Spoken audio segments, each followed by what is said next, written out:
All right, looks like we're live. So, it's a funny thing because for the last couple of days, I've been talking to the missus and the family about this interview, and they're asking me who I'm going to interview, and I said, I don't know, some guy, his name is Dexception. I'm trying to look up Dexception, and I can't find anything. What it is, yeah. And then this morning, for some reason, I woke up and I said, oh, the exception. There you go. Yeah. Like I am the exception. It was actually a name. I think I talked to you about this earlier, but when I was growing up, a lot of my friends were always girls. So they gave it to me as a nickname. Says I wasn't the typical guy or whatever. So I say so they said you are the exception. But then when I went into crypto in general, because of the dexes and stuff, it like worked that way too. It was almost like a double. So I just left it. It was meant to be. Yeah. Okay, so then the other thing is so my daughter and I were like zooming in on your avatar because we thought you were a duck at first, but then when we zoomed in closer, we were like, that's a mask on a person. Yes. Well, I don't know if it's kind of a person, I guess. It's actually part of a NFT thing that I'm involved in. It's Fiat Lux. Which it's pretty interesting. I found it actually around the same time as Titano. They've done like some more like advanced things. So there's a bunch of people that like work for like Sony and they work for Netflix and stuff, and they want to actually build an IP property as opposed to just a community or whatever. They actually want to get into actually building like movies and cartoons and stuff. So is that avatar an NFT? Yeah. And they actually gave us a 3D model for the metaverse, and they also get, if you filled out the forms, which I didn't, but I need to fill them out. They actually give you a phygital card, they call it, which is like a physical digital card that will have your avatar on it as well. And like if you run into people who have them in the world, they'll actually interact with them and stuff too. So that's kind of it's a little bit more of an advanced NFT thing that they're running, but it's a real long-term project. So maybe we can put that in the description for this when we list it on YouTube, so other people could check it out. Yeah, it's real interesting. The creators are like, I mean, they're like an MIT guy, a guy who's done like all the Sony digital effects, a guy from World of Warcraft was the artist used to work with World of Warcraft that built them. So yeah, it's pretty much all over the place. And they did it, like they put it all together in like a month, what they did. So the 3D models and the art and everything. So you're like, these guys are pretty advanced, but yeah. So I really liked, and it was one of the first communities that I was in that was really focused on being a community as well too. So. And are you still in that one? Yeah, not as actively because Titano takes a lot of time. But yeah. It does. I mean, I find myself like looking for any free time at all to get over there. Yeah, especially in the beginning for me. I guess we'll talk about that later. But I have toned it down a little bit as of late. But as most people know, I'm like level 64. And plus, we always got to be fixing like Nova's love life and... Right, Nova? You're doing fine. I'm just messing with you. That's funny. Well, should we talk a little bit about Titano? Yeah, man. So you did watch the Titan Talk, did you? The last one? Most recent one? Yep. And I checked out most of the impromptu AMA that they posted today. I kind of checked out when they started talking about like Terra exclusively. So like I don't really need to know about all the Terra stuff. But David got pretty deep into that, so I kind of checked out at that point. Because they sort of, at least it seemed to me like some more definitive timelines on the Burns, Lotto, and then Bet's World. Yes, the Titan Talk. I mean, I hope so, because if you could say that from the last Titan Talk, right? Because Titan Talk 3. We said 1 to 2 weeks for the lottery, which would have probably been, this week, I guess, probably. right Yeah. away though this week, and now they're saying, and then Summit's post had been 1 to 2 weeks, but then it seemed like David insisted that everything was going to happen this week. So I yeah, hope. man, this should be a really exciting week for Titano. So Yeah. I'm pretty psyched. I hope nothing gets pushed back because I know that that's like the main source of FUD right now in the Yeah. chat. Yeah. Um, and I'm not a real big guy on the deadlines and stuff. Like I don't care about that so much as why is communicated a little bit better. Like why are we pushing it back or whatever. So Okay. I yeah. mean, seems reasonable. Yeah, especially the buyback aspect because I mean it's pretty just basic logic. You're like, well, they're gonna buy back, they're gonna move up. The people who are selling right now are gonna want exit liquidity. Like So Summit's dead right about that. since you brought that up, the Mhm. buyback, I'm new to crypto. Okay, I've only Right. been in it for a year, and then most of that time, it was in yield farming, and so there's a bit of a different dynamic. It was pretty much set it, forget it kind of thing. Uh, Yeah, I've mostly been in more of the stable stuff for uh, like the last 7 years or so, and then I also did some of the gaming. I got into gaming for a little bit because that was supposed to be the huge sector or whatever. But I mhm. don't really understand that space as well as I understand DeFi, and I think I understand DeFi because everyone gets caught up in the math of DeFi, but right now it's such a new thing that there aren't really models Mhm. that we're really running off of. Most of it is sentiment and psychology and understanding your community. And that was kind of what drew me to Titano because they were like, we're going to focus on the community first and foremost and kind of build it out. So, Mhm. Well, one of the suggestions, that I offered David in my personal discourse with him was, I had put forth the idea of some kind of Titano University, because honestly, we're like when you guys are talking about burns, you're talking about buybacks.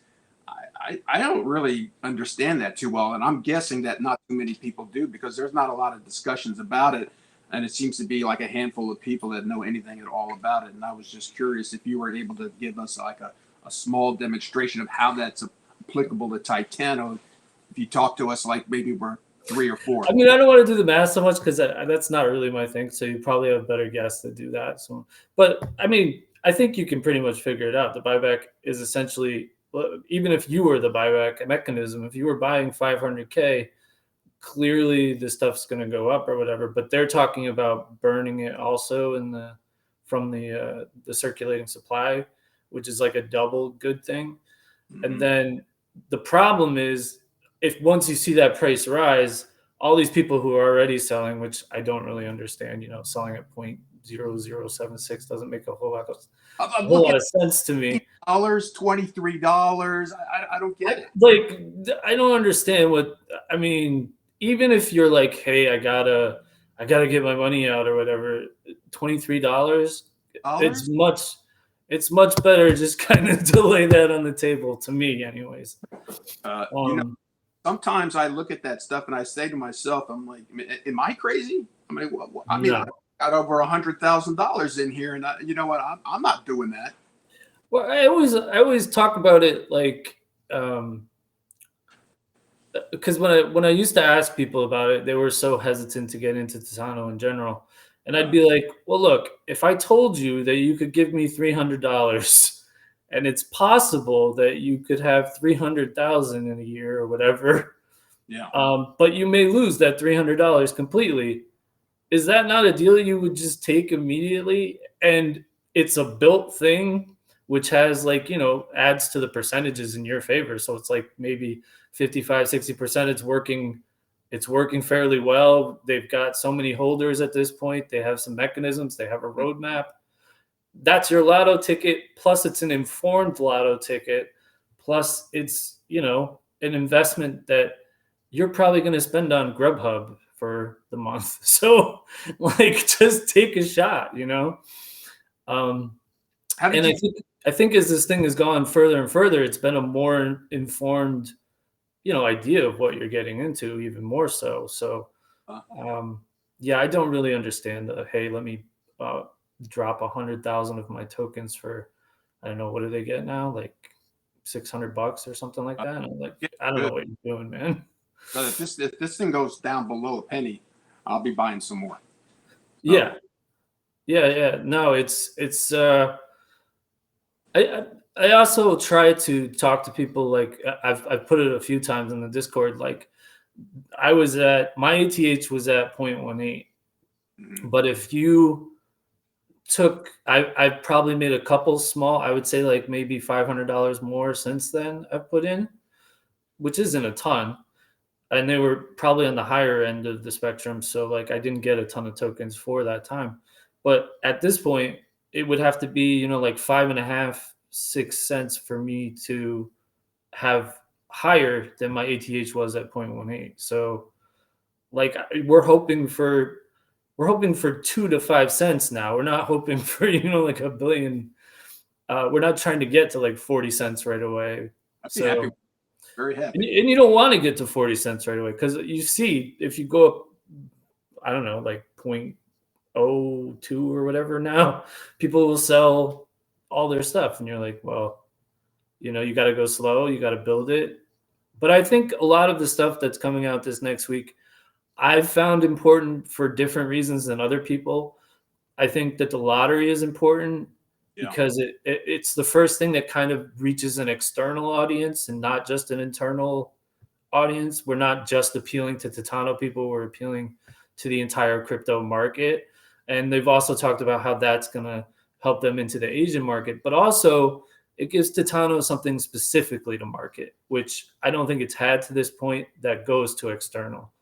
So I feel like it's a good foundation, a jump off point. It's almost like a Trojan horse in my estimation, where you're like, hey, we're sending out this. It's a hype machine essentially for Lotto. Everyone's happy with the Lotto.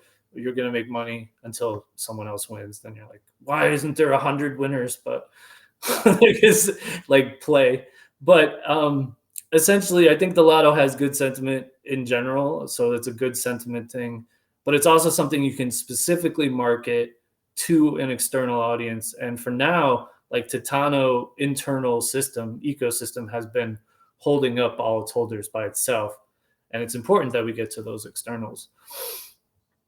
I know that a lot of people are freaking out over price right now, but I'm not. When I got in, I first bought at 13 cents, and Right. liquidity was only like 4 million. And you're looking at the price right now, liquidity's over 7 million. And so, Yeah, definitely that. Have you checked out Wayne's Titan chest link? You might no, want to put that in. Wayne is working on a very interesting backend kind of website that just kind of shows all the money and the pricing. He says he's going to add a chart for when we're burning stuff, so you can actually see the levels to which we're burning. mhm. I think he's discussed some other options, but the stuff that you're talking about, you're going to be able to see all those back end things kind of monitored all the time, plus the actual price of what it is. It's a very quick and dirty kind of just Titano informant site. Wayne he's just one of us, right? And taking upon himself and his skill set to do this. Yeah, it's. I've had a couple conversations with Wayne, and I think he might be like ridiculously intelligent, like off the charts. Because I have a barometer that I use when I talk with people.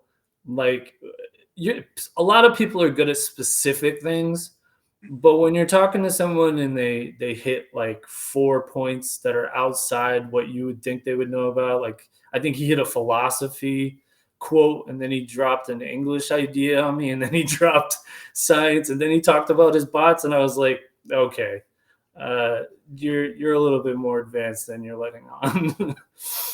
And yet he's so Unless I was talking to his bot, that's possible too. Those things are so advanced in and of themselves. well. Let me ask you. I got a couple of questions that I had written down that I want to ask you about. Yep. And because I had kind of perused through some of um, your history in Discord. No, I'm And sorry. yeah, across a few things Yeah. I wanted to ask about. It seemed like you might have some passion on these subjects. So one of them was crypto taxes, and I wanted to just give you a couple minutes to, I don't know, kind of tell us what your thoughts are about Just that. talk about the taxes in general. I Yeah. think we've been talking when we were talking about that. You know, that was those were the Yeah. earlier days because you were like, what if we have $1 billion next week? Mhm. But in general, I think we got great news, right? Because the rebases aren't actually going to be counted as taxes until at the point that we were discussing all the taxes, we hadn't defined that yet, but the Fed actually did come out and say we're not going to do those as taxes. So that took a lot of, at least for the United States people. I don't know how it goes for Europe and such, but for United States people, that took a lot of the pressure off of the taxes aspect because I think everyone was like, "Oh my God, do we have to keep track of every single rebase or whatever?" Mhm. But also, the more I read about it, like, I mean, it's not great to say this on online or whatever, but the IRS has a lot of work to do to catch up to be able to do any of this taxes stuff. We So hope. We hope.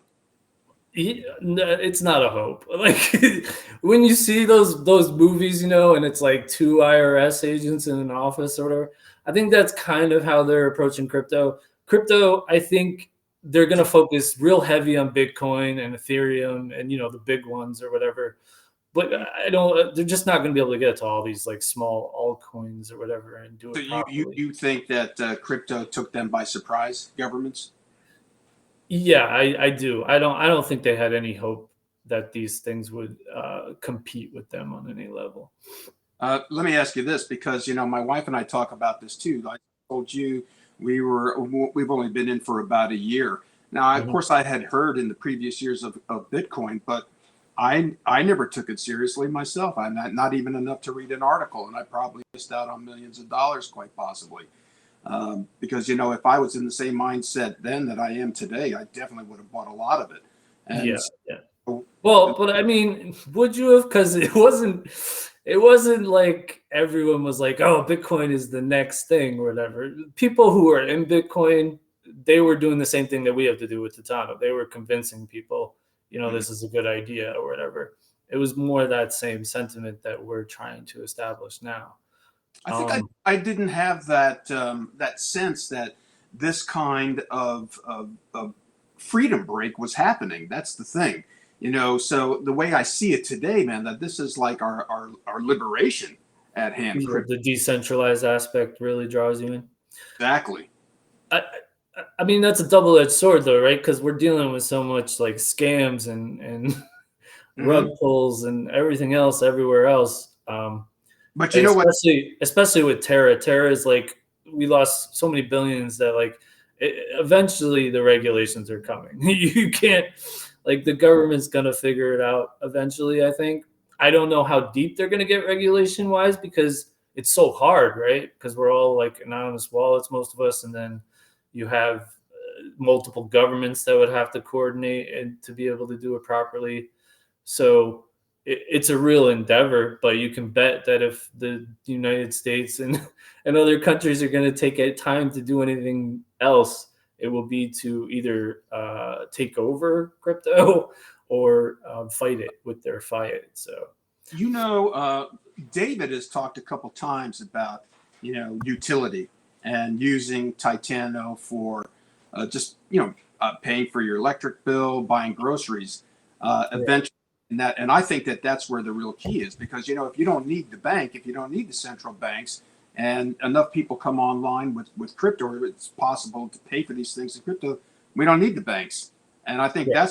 that's where the power is. And Well, that's why I like. I'm real excited about the on ramping aspect too, mhm. which they talked about a little bit more in depth. Actually, not in Titan Talk, but in that impromptu I didn't hear it. that you might want to check out. Go ahead. But they the thing about the on ramping is, I think the most exciting aspect of it is that I deal with people all the time that are like, oh, how do I get BNB and then go here and then exchange it for this and whatever else. If you can streamline to the point where they're just buying Titano with a credit card Yeah, or whatever, of course. immediately you get not just the newbies, but the newbies that were below those newbies that were too afraid to be newbies. Hmm. I think it immediately opens up who you appeal to in a different way because crypto has had incredible adoption over the last 5 years. It's been like the most like biggest growth industry out there, right? If you can open that up, which is what, like crypto.com is trying to do with Matt Damon and stuff, just and make it a card so people are like, oh, this is like my banking, so I don't have to worry about the difference between the two. The more you can do that, the more you can appeal to people who aren't as informed in the crypto space, but still excited about getting in it, like we were, a few years ago. I tell you, I think that learning curve, that you're referring to, I mean, that is a difficult step to overcome. With the yield farming that I was doing before I found Titano, that was into osmosis, and their Discord's fantastic, and I made it through, and I was able to really do well in there because of that community, and then luckily somehow or another, I don't know, don't ask me how I got my money out of there in time for this whole debacle with Terra, but I did. And just in time, right? Just in time, dude. I'm talking about like within a day or two. Oh, wow. Yeah.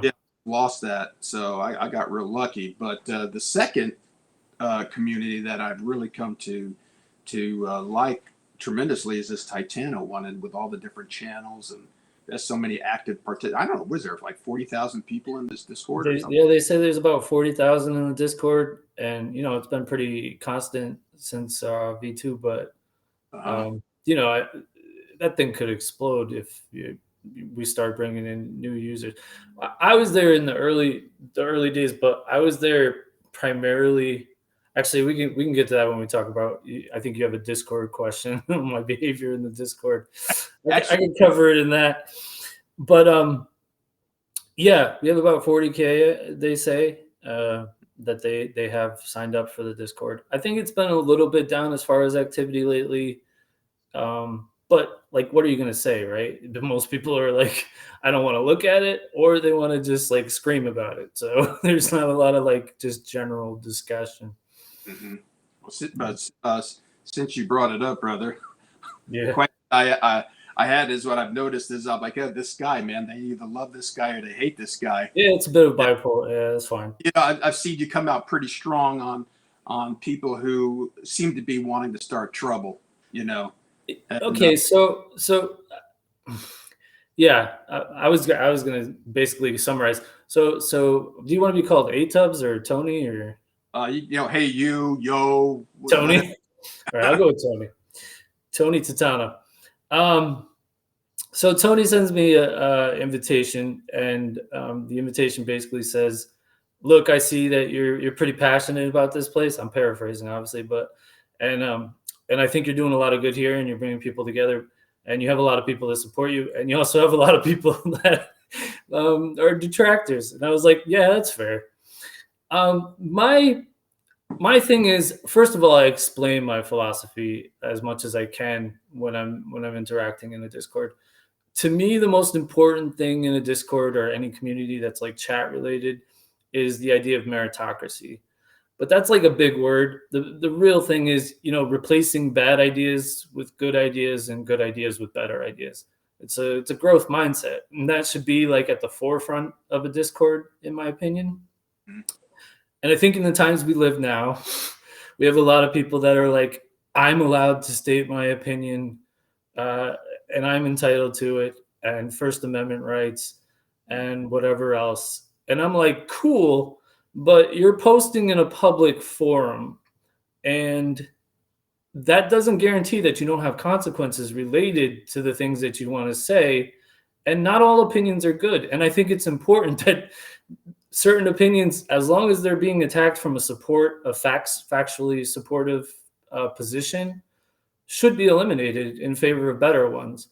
Because I think if those things just kind of fester in a community, some people do get drawn to them, and you get this like negative sense in your community. You have to expel bad ideas for better ideas and get to the best ideas. And some of that is not fun yet. Some people are going to say, no, you're wrong. That's not a great choice. We'd rather go with this over here. And I've never been like afraid to like want to do that. But by the same token, anyone who ever interacts with me, it's not about like my ideas being elevated more than yours.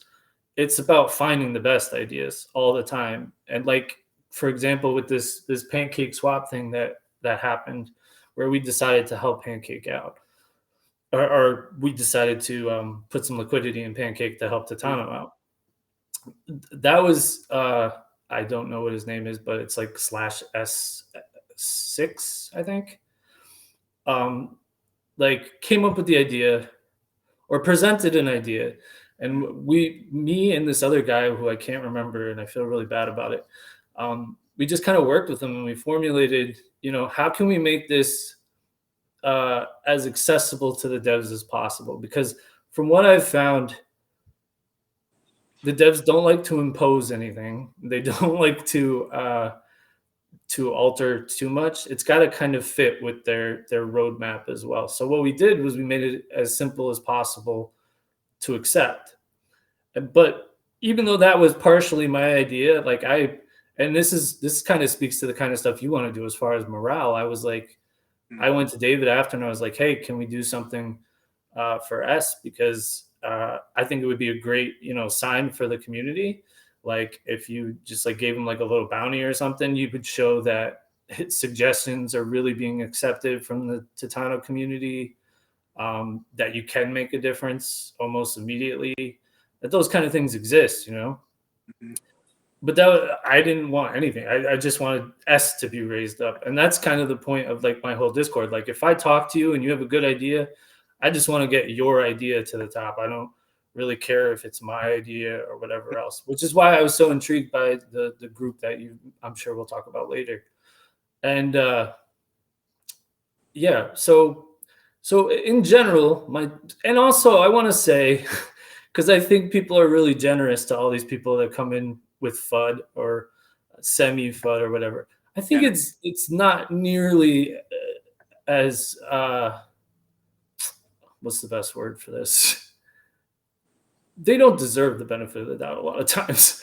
I think it's pretty clear that they're being intentionally antagonistic. Yep. And if you're going to come into a room and be antagonistic, I think you should expect to be addressed. And one of the things I hate most about it is when you're like, nah, that's not going to fly here. And they're like, what? I'm totally innocent in this scenario. And you're like, no, you knew by saying what you just said, you were going to get the response that you got. That happened today. That happened today with somebody you nailed them right away. Yeah, I just don't have patience for that kind of fun. I even don't mind if you want to come in, you want to say something specifically negative, and you're willing to scrap about it and like give me some factual stuff why you feel that way. That's better to me than you going, oh no, I'm totally innocent. How dare you attack my opinions? First Amendment. I'm like, nah, that's not gonna fly. It's not a safe space. Situation. Who was it? I heard somebody this morning tried to imply that you were threatening him. Yeah, that was weird. So he asked for assistance. Well, he was trying to get David like right away. Yeah. Which I have kind of an issue with too, because I think there's like a hierarchy to a Discord. So try and put your question out to the room or put your question out to a mod. We don't need to go to David or the devs, which happens occasionally. But anyways, I was like, okay, he probably knows because I've seen him around. He probably knows that that's kind of the procedure. So I send a message to David. I'm like, I hope this isn't like just I want to see the manager type thing. And he's like, are you threatening me? And I was like, no, I'm chill, bro. Like, I just want to make sure that you've gone through the proper channels or whatever. And I guess he had already talked to Summit as well. But that's kind of the thing. Like they just like jump on you like right away, and you're like, okay. Yeah. I do my best to keep it as factually supported as possible, and as like, here's why I'm saying this to you. I don't believe you that this was sarcasm. I don't believe you that you were trying to get a joke off in the room. I think you were just trying to be a jerk, and that's unacceptable to me. But a lot of that goes back to the beginning of Titano, because if you were there in the beginning, that main chat was sacred space. Like you couldn't talk about anything that wasn't specifically Titano without getting taken to, off topic almost immediately. And that really worked for us as a project because we were able to talk to new holders constantly and onboard them. And I mean, we talk. That's why my level is so high. That's why I'm like level 64 or something like that. Because in that space, we were onboarding like 10,000 to 15,000 people or whatever. And they were coming in and no one knew anything about Titano. So you had to walk them through the whole process of what auto staking was and whatever else. I feel like they have a little bit better idea now. Yeah. But it was such a sacred place. And now, and I say this sometimes in the chat, just to remind people, but this is like if you were invested in a restaurant and you were standing, and you were an actual investor in that restaurant, and you were standing by the host stand, and every time a new customer came in, you were like, the food is poison, the chef doesn't work hard, and that's your money. I'm like, what are you doing? Why are you burning your own investment money in the front of that restaurant? Mm-hmm. That's what this main chat is for. The main chat is to address the customers, sit them at the table, and, you know, have your conversation about what Titano is. And a lot of people just are like, are we dead yet? Are we dying? And I'm like, do you have money in the project still? Because if you do, I don't understand the point of standing at the host stand and being like, I notice a lot of these people always try to preface their FUD by saying they have money in the project, which means they probably don't. Yeah, it's probably true. I mean, we do get a lot of coordinated attacks. When I was really into, like, on there all the time, I noticed that, like, for us, it would be like 4:30 in the morning, whatever. They would just get slammed with sort of like a coordinated FUD every single morning just before we went to V2. I haven't noticed that as much lately, but it was like 14 people would come in every morning and just kind of attack. So, yeah. Well, I think that's part of the concern that I had, because just in wanting to, guard my own investment, and I'm thinking, I'm just watching how sometimes this mood can spiral out of control. And I'm just, it feels like we need to have some kind of, it'd be nice to see some tighter reins by a larger group of people who could, if they can identify that something's happening over here, to get in there and, intervene early. Right. And I think Titano took some good steps towards that, because there was a period where we were having trouble, getting people out of the room. And I was like, well, why not just give, I think it was Jago's, a ban, but just give him that power. Like, I don't know what kind of power mods actually have, but just give him, the ability to use a ban hammer if he needs to, right? Because he has a good temperament. I actually eliminated myself from that consideration because I would probably use it a little too much. But Jago's, I knew, was like so they created that guardian role. And I think that's a perfect example of what we're talking about, creating that middle layer that can assist the mods without being the mods. And then they created the hype role, which is a little more dubious, but it's important. It's important, and those people, they really do keep the hype up. So yeah, if you had more people involved doing something that was, I think personal to them, you would create an atmosphere where I think the wrong element wouldn't even want to be there. It's like people don't go to church unless they want to, because they just don't like kinds of people.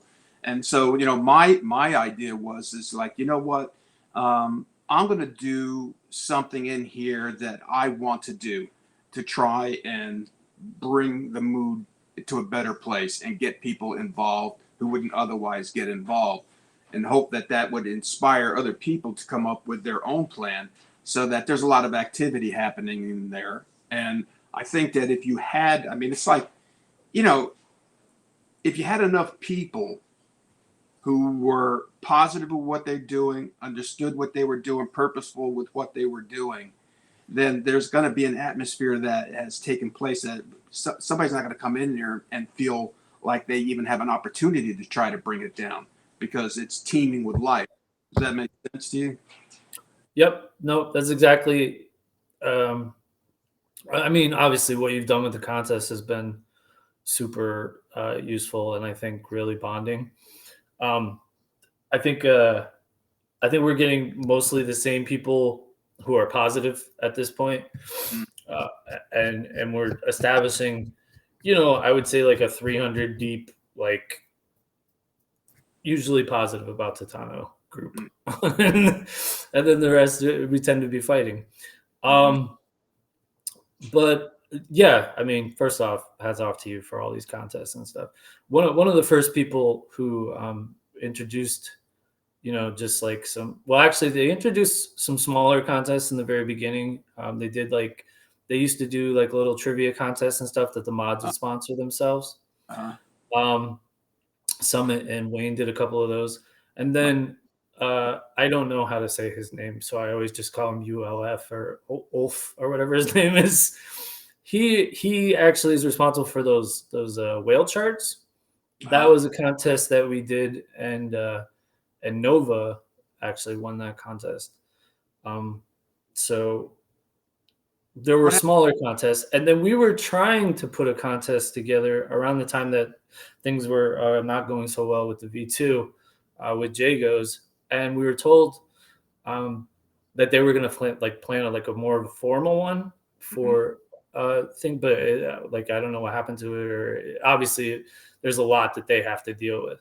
So creating that middle layer that we're talking about, where people can coordinate for these contest type things or coordinate for these morale things and take some of that off of the devs and some of that off of the mods, I think is really important. And that morale stuff is really important because, like I said, I think I don't know, 85% of DeFi is about the sentiment that you're producing in your communities and in the room.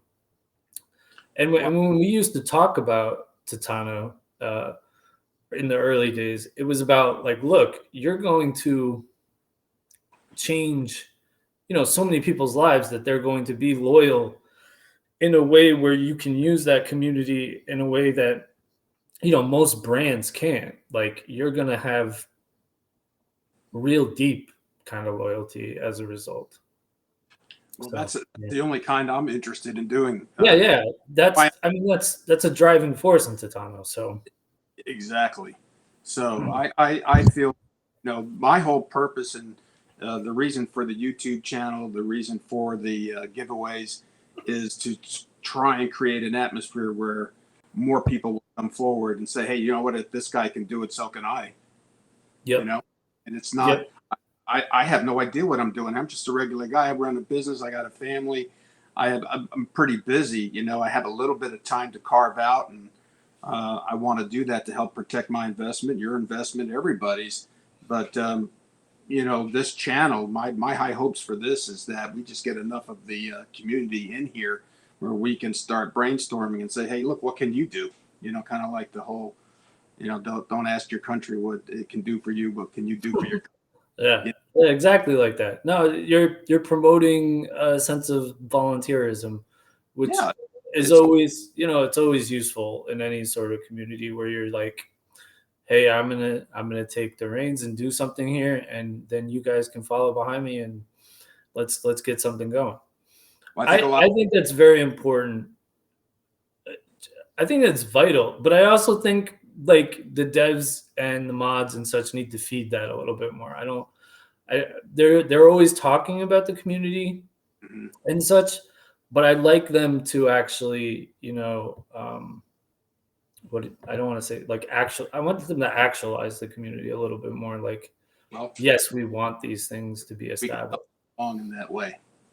Yeah, Well, no, I'm serious. If you create a strong enough groundswell, then they have to acknowledge in some way. well, yeah. When I was talking about your group and inviting the people that I thought might help, I was like, look, because some of them would be like, well, is it signed off on by the other people? I'm like, no, you have to demonstrate value first. If you don't demonstrate value, what good is forming anything?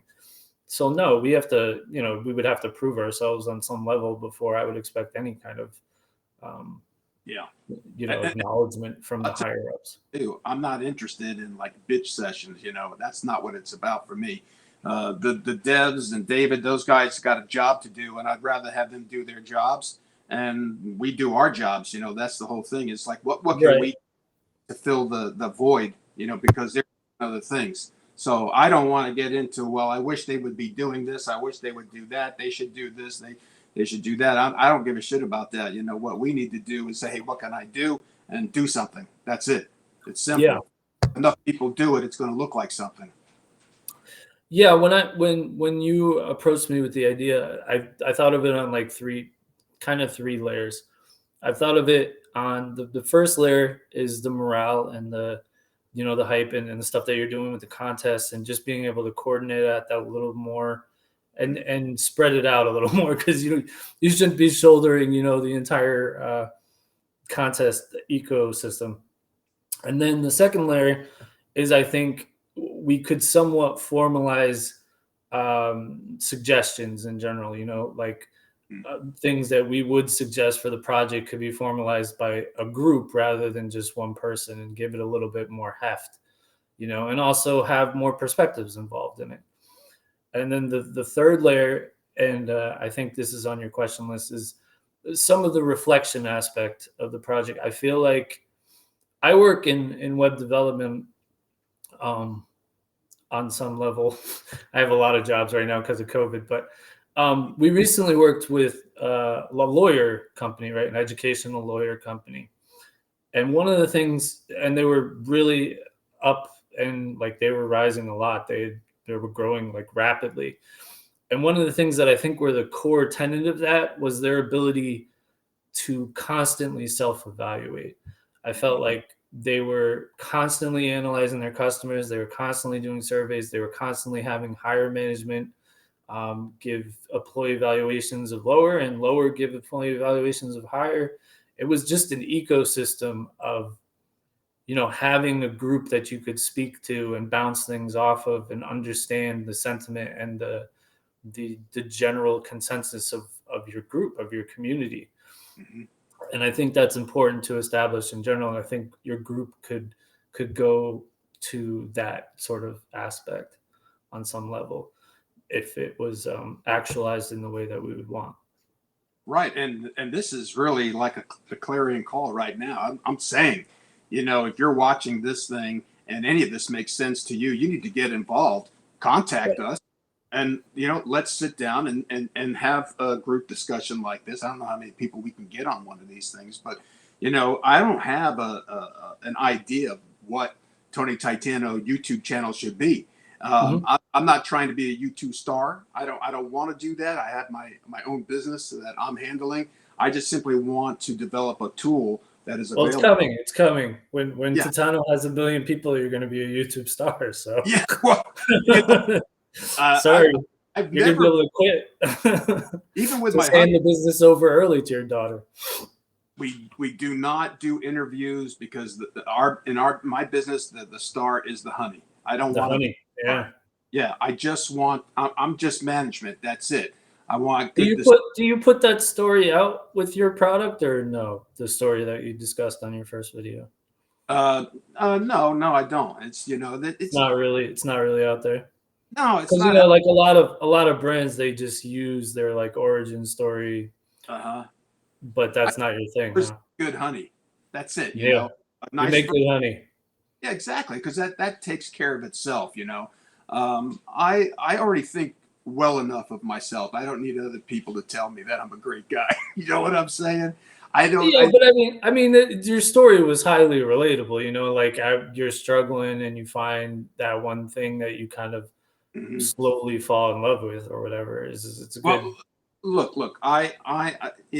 When I'm totally silver haired, right, and the daughter has the business, I want to have workshops to help people start a business with next to nothing.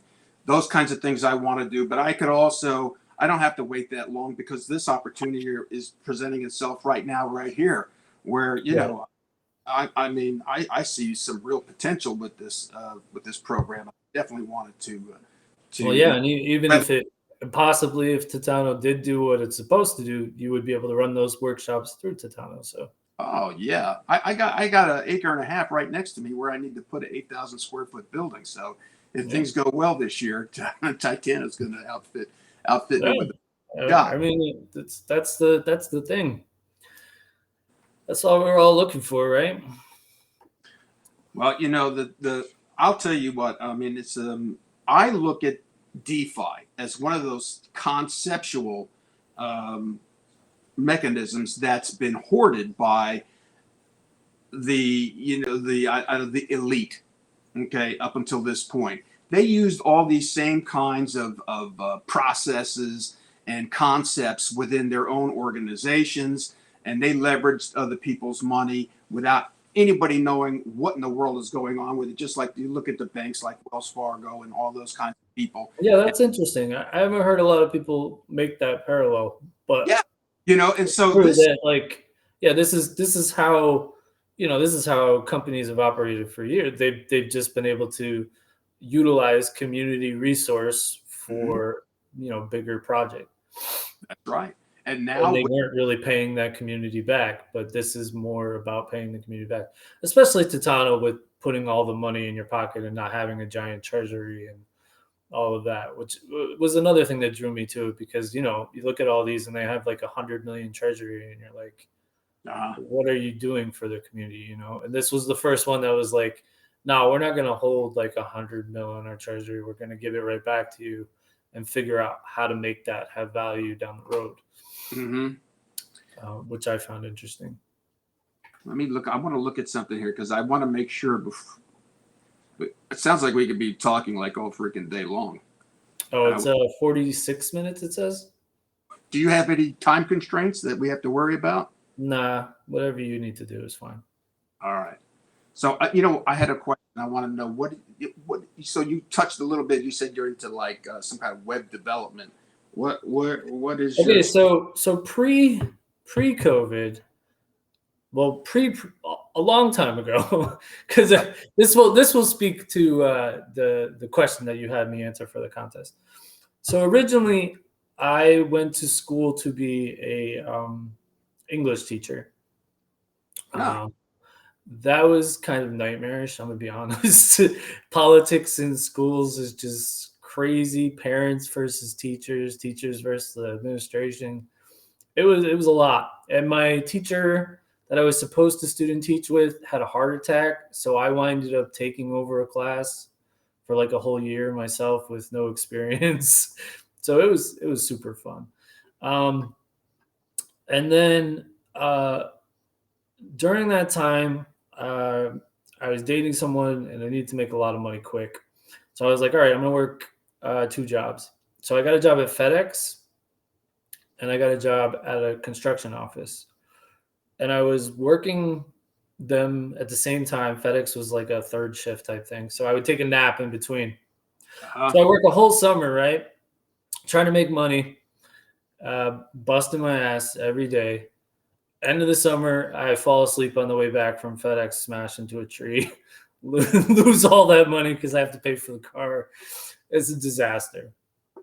But at the same time, the construction office, the woman who worked there had a I don't know if it was a stroke. It was more like the blood vessel like popped or something, and so they didn't have anyone to run the office. And I've always done office work like my whole life. I worked in the administrative office for a college, and I worked administrative before that for other stuff like for the school and stuff. So they were like, well, can you take this over? So I winded up like, just taking it over just out of habit, because you're supposed to have a 9 to 5 job and you're supposed to work your butt off. But anytime you work for a family company, you're probably working 12 hours a day and getting paid less than you're supposed to, and doing more work than you're supposed to. It's just kind of how it goes when they're smaller like that. Mm. And I just kind of got tired of it, and I put a Craigslist ad to work to figure out how to sell tickets.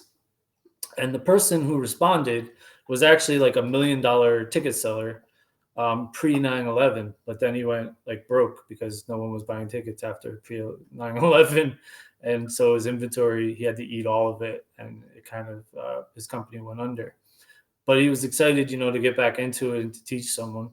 So he started teaching me, and then I was slowly building that up. I have like I had all Boston sports tickets, and then I also had a couple casinos, and I had, just general Ticketmaster. Just okay, that concert looks good, I can get that and sell it. And then COVID happened, so there was no more entertainment of any level. Yeah. So now I've taken on like web development. I'm working part-time in a machine place. I'm working part-time in another place, and I'm obviously looking to get a little bit more into the crypto aspects of stuff, because that was kind of a wake-up call. Like, why am I, going down these YouTube black holes, but not making those YouTube black holes like financial, or teaching myself stuff instead of like wasting my time learning about how they make candy or something. So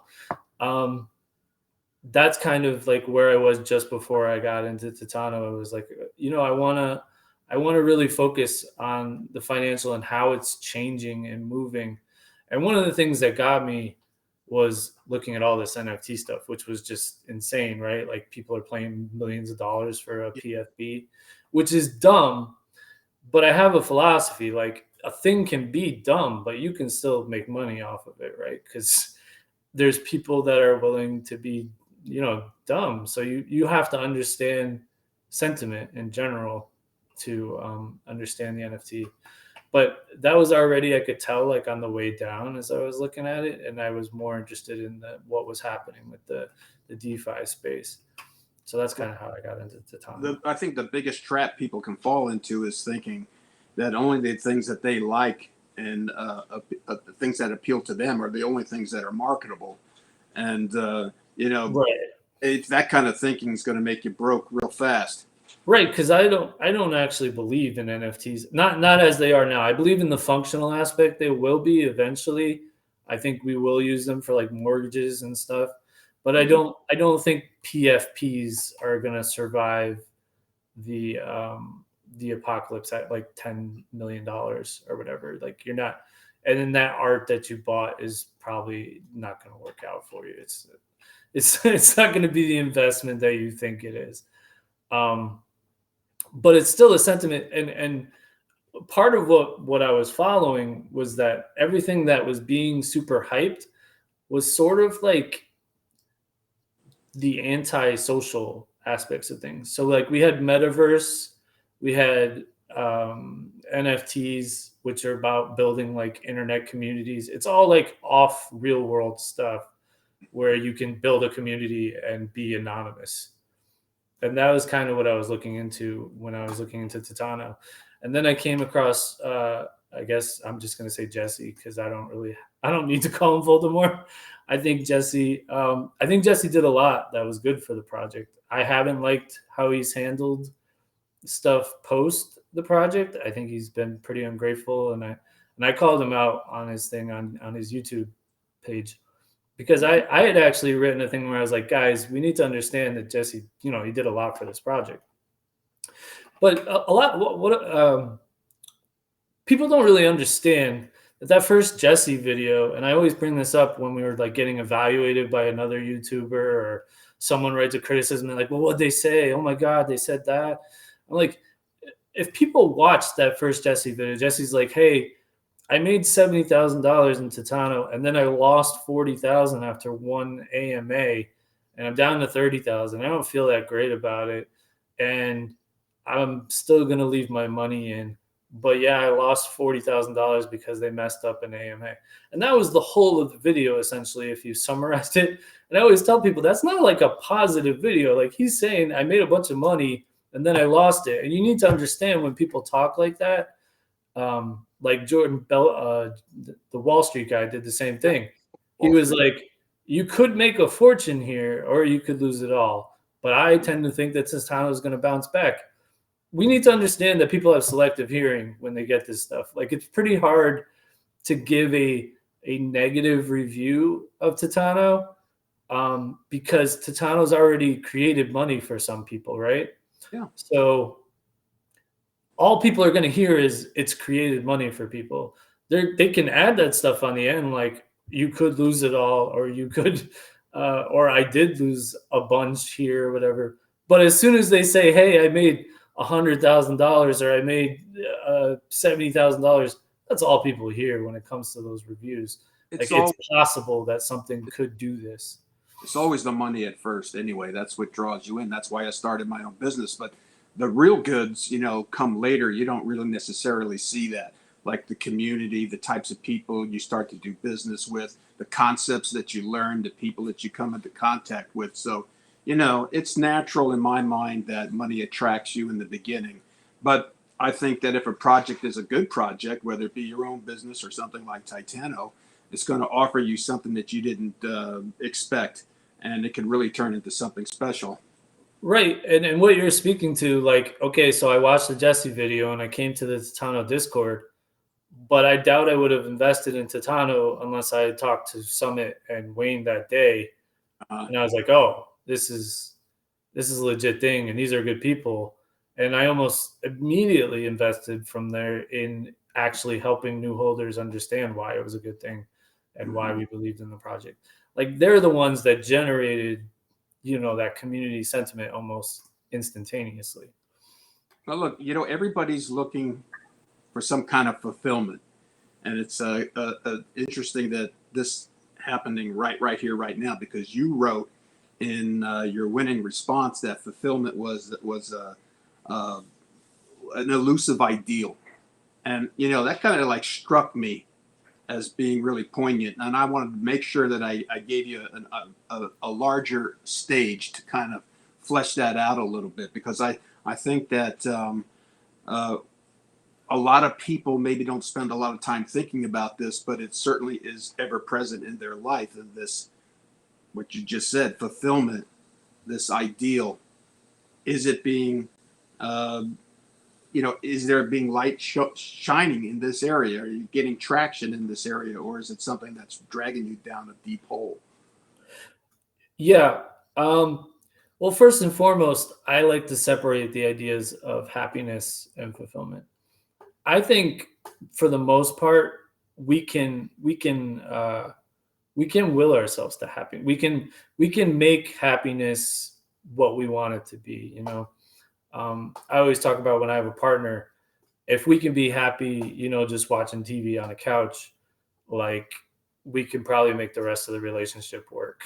Like, if you don't need like your 70 days a year to go on vacations and go to restaurants and whatever else, and you can just chill on a couch and watch Netflix for a day together and not want to kill each other, you have a good foundation right there.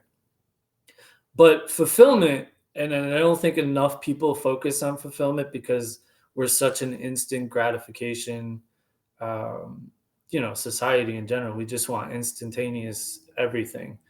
Fulfillment is like about those higher ideals, which are always more elusive, but are much more, rewarding overall. You want to set yourself up to get things that are going to make you perpetually happy rather than happy in the moment. And those are your bigger ideas. Those are ones that, like, who you want to provide for, who you want to uh, establish time so that you can assist others, charity stuff, those bigger ideals, even just being a better partner to your partner and having that freedom to be that, rather than, say I have to go to work or whatever, for overtime because we need the money or whatever. Just getting that little bit of time that you can spend, with the family or whatever. All of those things add up to fulfillment, I think, much more so than the idea of just like happiness. What can I get next is happiness to me.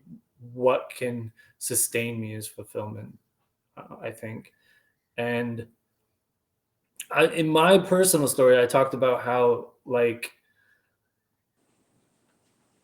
as we were growing up, anyways, I don't know if this is still the same. I don't know if parents have evolved on some level, but as we were growing up, we heard all the time, 8 to 5 job is the way to go. You have to get your college degree. You have to do things this way. And I would look at my parents and they weren't happy. And this was the path they took. And I was always like, or they were happy. We did have a pretty happy household, but they didn't look fulfilled to me. They didn't look like they were doing the stuff that's on top of happiness. They weren't taking the vacations that they talked about taking, 10 years ago. They weren't, doing things that they talked about as far as dreams as that whole, like, as I aged. And I was like, that doesn't look right to me. Like, they're not taking any time for themselves. They're just in this like rat race or whatever. And they're not even looking outside for other things to do. And one of my brothers was, so my cousin's side of the family is like much more entrepreneurial or whatever. And then my dad's side of the family is much more like 9 to 5 or whatever. So I moved to Philly to live with my cousin for a little while because I was so sick of the construction thing. And she had like a job at a free library, which was cool because it was like charity and like teaching kids to read and stuff, and getting support through like donors and stuff. So I went to that, and I just experienced like this whole other world because she's an entrepreneur, her brother is an entrepreneur, the dad is an entrepreneur, and like they just seemed like they were so much more passionate about what they were doing. They were more invested in what they were doing, and they were taking greater satisfaction from little like wins that I don't think you take in your day to day when you're just doing like a meaningless 9 to 5 or whatever. So, yeah, that's kind of like my notion of fulfillment at this point. I I just had feel like, yeah, you just want to focus on fulfillment over the instant stuff.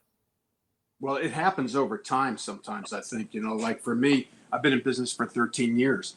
And I think for the first 5 years, I was okay with my business because it worked and it paid the bills and I was gaining traction, but I wouldn't say that I loved it.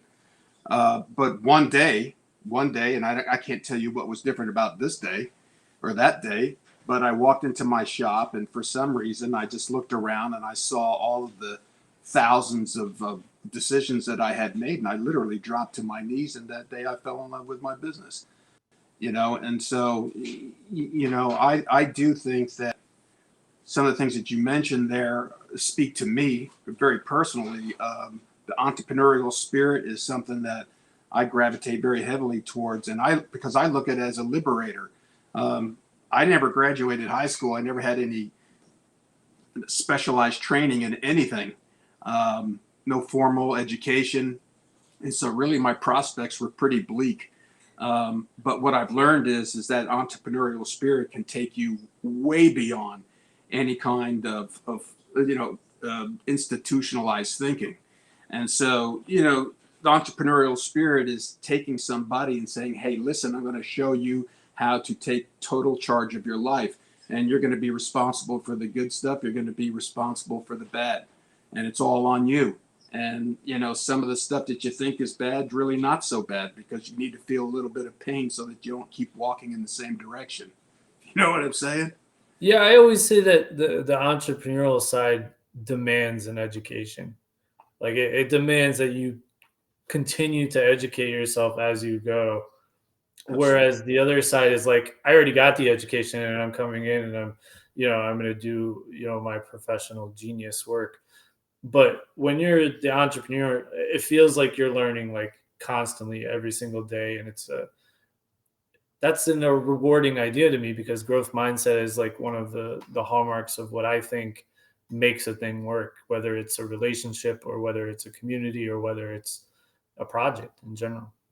Let me ask you this question, because a lot of people in the Discord, they say, oh, when I win all this money, I'm going to stop working. I'm going to quit my job. I'm going to tell my boss to go fuck himself. And I'm going to do all, Yeah. you know, I mean, I understand the dream, but yeah. I always think to myself, I'm like, you know what, man, even if I had $10 million in my hands right now, I would not close the business down. I just would grow it bigger. And because you have to stay busy, you have to stay engaged. And when I read those comments, it just kind of makes me laugh. But I'm just curious, man. Let's say that money wasn't a problem for you, right? You had all of it available to you. What do you think you would do? with yourself? The thing that I find most rewarding currently is the ticket side of stuff that I work. Uh-huh. Because I get, when you're selling entertainment tickets, and I try to sell them at a good value, and I know how to like get you the best experience. Like the thing for my ticket company is, don't just attend the event, nail the experience, because it's nail the tickets. Mhm. And that's like really important to me. And so when those people go and I get the reviews, like you made our this is because most people go out what, like 30 times a year or something, to something like that, maybe 10 times. You get like you made one of the best nights of our year. That's really rewarding to me, for someone to come back and be like, this was an incredible experience and thank you so much, and stuff like that. So if I had an opportunity, I would probably look to really establish that. I would also hire my mentor, because I don't have the money to do that now, but I know my mentor is very interested in tickets still, and I would probably bring him in and reward that kind of relationship that I've had for the last 5 years, or 7 years now. Mhm. Um, I also would have a little bit more time to spend with my family in general. I don't I don't see them as much as I probably should. So like for me, money would be about getting more time. And Uh-huh. then the last thing would be I'd want to travel, because I've always loved to travel. And I know that's kind of like a cliche thing to say, but I feel like I get a lot out of traveling. Like when I was younger, I was on an all-star baseball team that went to like Poland and Italy and stuff to teach people to play baseball. And it was like one of the best experiences I ever had. We stayed with host families, and we Mhm. taught them how to play baseball, and they taught us about their culture. And yeah, it was like a really incredible experience. And really, anytime I've ever traveled, I've always, had a really great time. So those would probably be like the three biggest ones. I, I'm with you, brother. I tell my wife all the time. I'm 55 years old, so I've already nailed the experience of poor. Okay, Yeah, I'm ready. I'm yeah, ready. Let me yeah. face the problems of having too much money. I won't have any problem with that. And but we also want to travel. I do. I would like to do it. Of course, the older you get, the more understanding you have on Yeah, life. it's tough, right? Well, and then people always talk about like, hey, I'm going to travel when I'm older. And I'm like, because my brother is one of those people that just blows all his money all the time to go travel everywhere. And my parents are losing their minds. They're like, why is he not saving his money? I'm like, you know what? I can't say that he's not doing something correctly here. Like I don't know that it is better that you save all your money and say you're gonna go, travel later.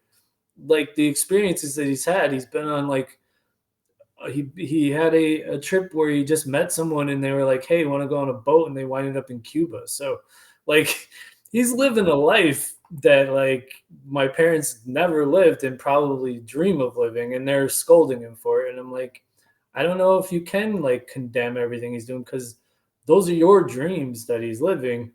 Would you sacrifice like all that stability that you had or whatever for a couple like good experiences like that? It's tough. It could It's a balance, definitely. you can turn on a dime anyway. If later it doesn't serve him, or he feels like it doesn't serve him, he can do something different.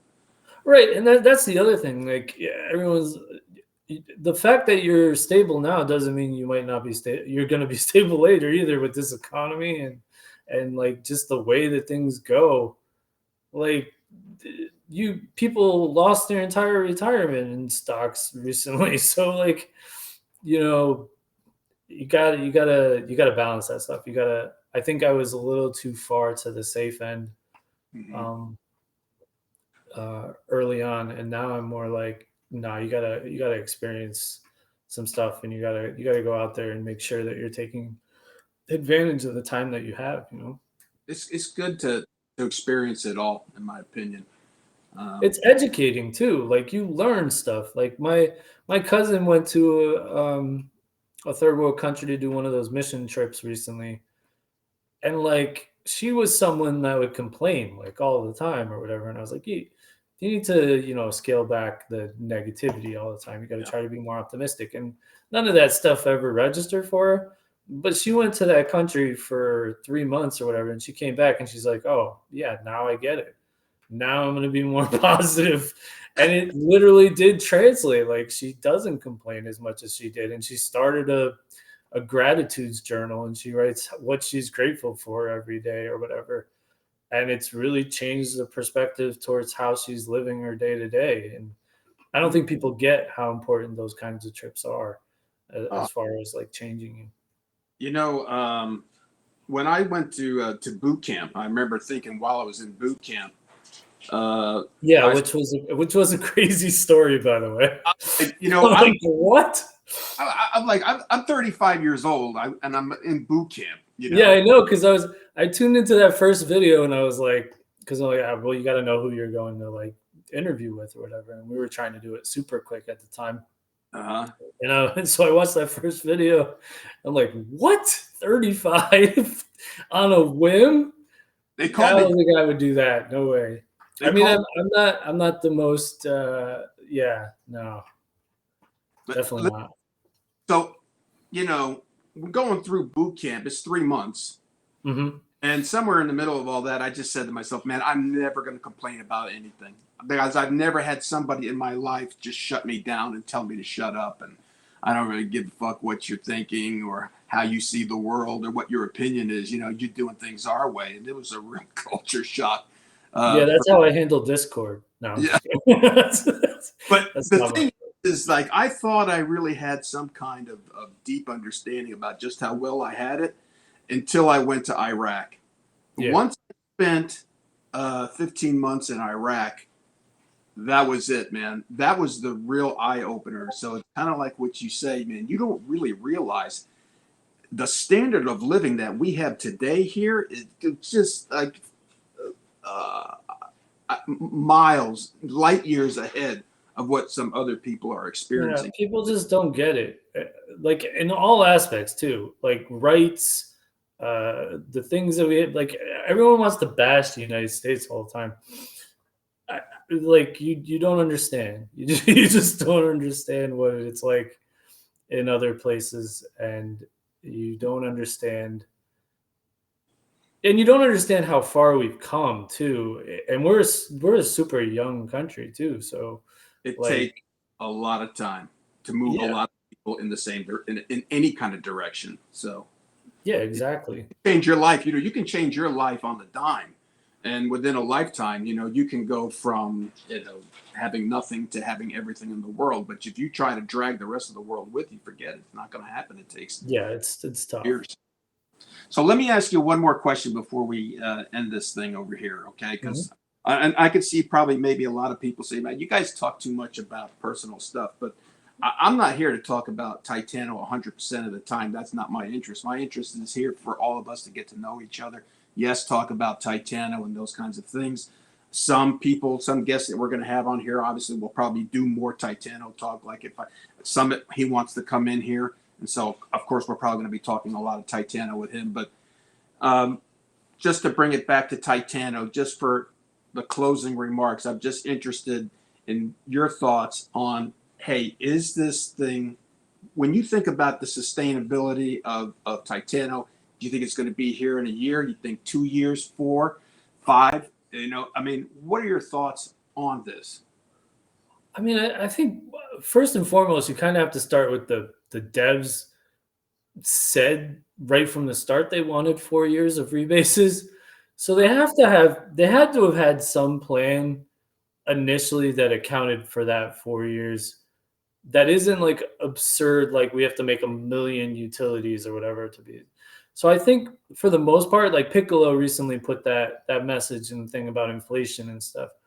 I think that aspect of things is probably a little overblown. Um, and you can see that, right? Because we have small buys right now and they still move the price. And if the price was not moving at all and just going down or whatever, then you would know like, okay, we're in trouble as far as inflation is concerned. But if you have like a run of like 7 buys in a row, the price immediately goes up. So it's not like it's like stuck in negativity zone. Is Mm-hmm. it a problem? Sure, but the devs are very much aware of that. And I think that like they are the things that they're talking about building out, and the approach they have as far as entering other markets and all of that can really, grow us fast as far as holders, especially that on-ramping thing. I think that's one of the biggest things I'm looking forward to, just because I think new holder adoption is really important, and being Mm-hmm. able to appeal to a market that no one else can actually reach, because you're asking them to buy this token and then exchange it for this token and then do this or whatever. And instead of just saying, hey, here's somewhere you can go with your credit card and buy Titano, I think that immediately makes new holder adoption like a million times easier for those people that are looking for an entryway. And if Titano can become an entryway for people, then the sky's the limit for that kind of thing. Mm-hmm. Um, I still think it's important that we build that middle layer out, though, because I think as this project scales, which I expect it to do, the mods and everyone else are not going to be able to handle it. So Right. I would like, I would first of all, I'd like our mods to be a little bit more advanced informed. It feels like they're getting that way a little bit more now, but I know that that was an issue early on. Like, people didn't really know stuff until the last second. I think they're doing a better job of establishing that now. They seem a little bit more aware of what's coming down the pipe and stuff than they did before. And I think part of that was elevating Summit to a team person as opposed to just a mod. I think he's communicating some of that. What Um, role do you see a role for yourself in this middle layer? How do you, if you well, want I to? like the idea of your group thing, because I feel like the best thing that Titano could possibly do, I think, is because I thought that's what they were going to do initially with kind of the Titan role and stuff, because they were very hesitant, but they handed that out to certain people. And then I was like, well, perhaps they're like developing a trusted kind of like source there, like a trusted community that they can run stuff by, be like, hey, what do you guys think of this? Not necessarily the DAO principle, but just to get like a general what do you call those things when you bring people in for market research? Oh, think tank. Yeah, a think tank essentially, that you could turn to and be like, hey, what do you guys? We're thinking of doing this. What do you think Mm-hmm. the sentiment would be on this or whatever? I feel like that's one of the aspects that your community that you're forming could serve. And previously, that probably would have been impossible, because it seems like secrecy was like the biggest order of the day with our project. Like, we always wanted to keep everything secret. I Yeah. found it kind of ironic that the one thing we didn't keep secret was the fact that we were switching to our own decks. I was paying. We told Pancake Swap, yeah, fuck you, we're out. So, like, I don't think that was the best notion that we had as far as like telling them in advance we're taking off. So if you want to get all your liquidity out, just slam us every day. Is what they did. But it seems in general right now we're moving away from that secrecy aspect, and we're trying to be a little bit more transparent. If I'm being honest, I don't think we did a great job this last month of being in contact with the people. I think people got really frustrated. We didn't have any of those impromptu AMAs. I've spoken to them a couple of times about rollouts. I feel like when we're rolling out new stuff, we really haven't nailed that aspect yet. I feel like we need to have 3 factors. When you're rolling something out, you have to have basically a press conference. You have to create hype. You have to tell the community why they're hype and why this is good in the immediate. And then you have to tell the community why it's good in the future. And I felt like the charity thing was just kind of dropped as a notice, right? And no one really explained it. And I felt like we probably could have done something like, well, Tatano will match so much and really build something for that charity aspect. But instead, it came out almost against that partnership thing, because everyone was like, where's partnership? Where's partnership? And they dropped the charity thing, and everyone was like, great, we can give money that we don't have away to a charity. And charity, I'm all about charity, but the psychology of that was wrong, because people were like, what, charity, not partnership? And I think they just kind of glossed over that, and then not reinforcing it really at all at that point, I don't think helped either. And then we moved on to the partnership, and they dropped that pretty much as just like, here's what it is, right? But they didn't really explain it, and they didn't really talk to us about it. And David, and I know they're all super busy and this is a crazy time, but I think on rollout days, you really need to take the time to be like, this is our thing. And then you build that hype in the community. And that's another thing that I think the middle layer can do. Like, if you came to that middle layer and were like, here's what we're doing, spread the good news or whatever, that would be much more effective than just dropping something into, the thing uninformed and hoping that people pick it up in a positive way. Because at the time, like, people were like, oh, great, another gambling site or whatever. Yeah. What's it going to do for us? And we're like, I can see the potential, but I think you should take the time to make it clear what the potential is to the larger, audience. Well, it could be just, it's growing pains, and there's nothing saying that this couldn't happen. It just takes a little bit of time. Right. No, I totally agree. It's just something that I've like, because But you it's have to been talk. a bone of contention. It's been a bone of contention for me, because the first time that they dropped play, right? They dropped it at, like, for me, it was like 3 a.m, and it was just me and Wayne didn't really know what play was either.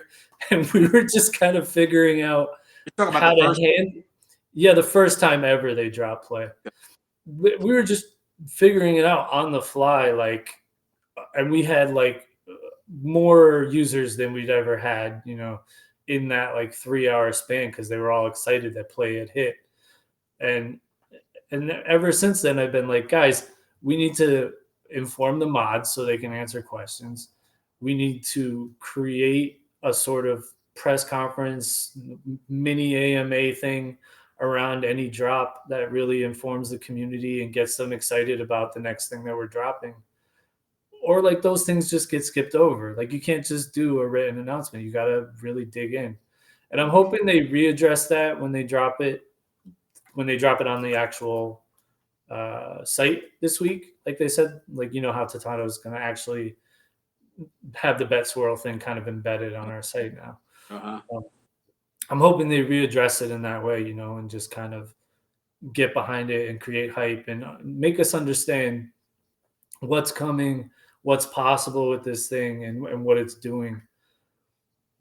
And also Wayne's thing should help with that too, being able to see in real time what's being burned and what's whatever. So I want to get Wayne on here too. You think yeah, he'll good say? luck. I told coming for him, and he started laughing. Yeah, he'll probably say 3 a lot. 3. What's your answer to this? 3. Yeah. I like Wayne. I like a lot of guys in there. I see a lot of people who are really working hard to try. Yeah, man, those guys bust their, and Wayne and Summit, I think, are the most obvious examples of that.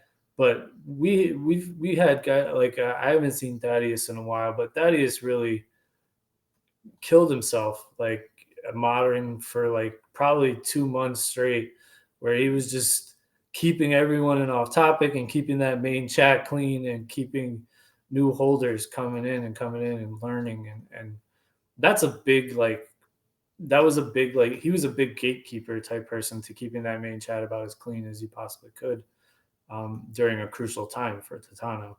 And then we had Ultra, who was, modding between 2 different places. He was doing Telegram and Discord, which I don't even understand Telegram. I go over there and I'm like, I know.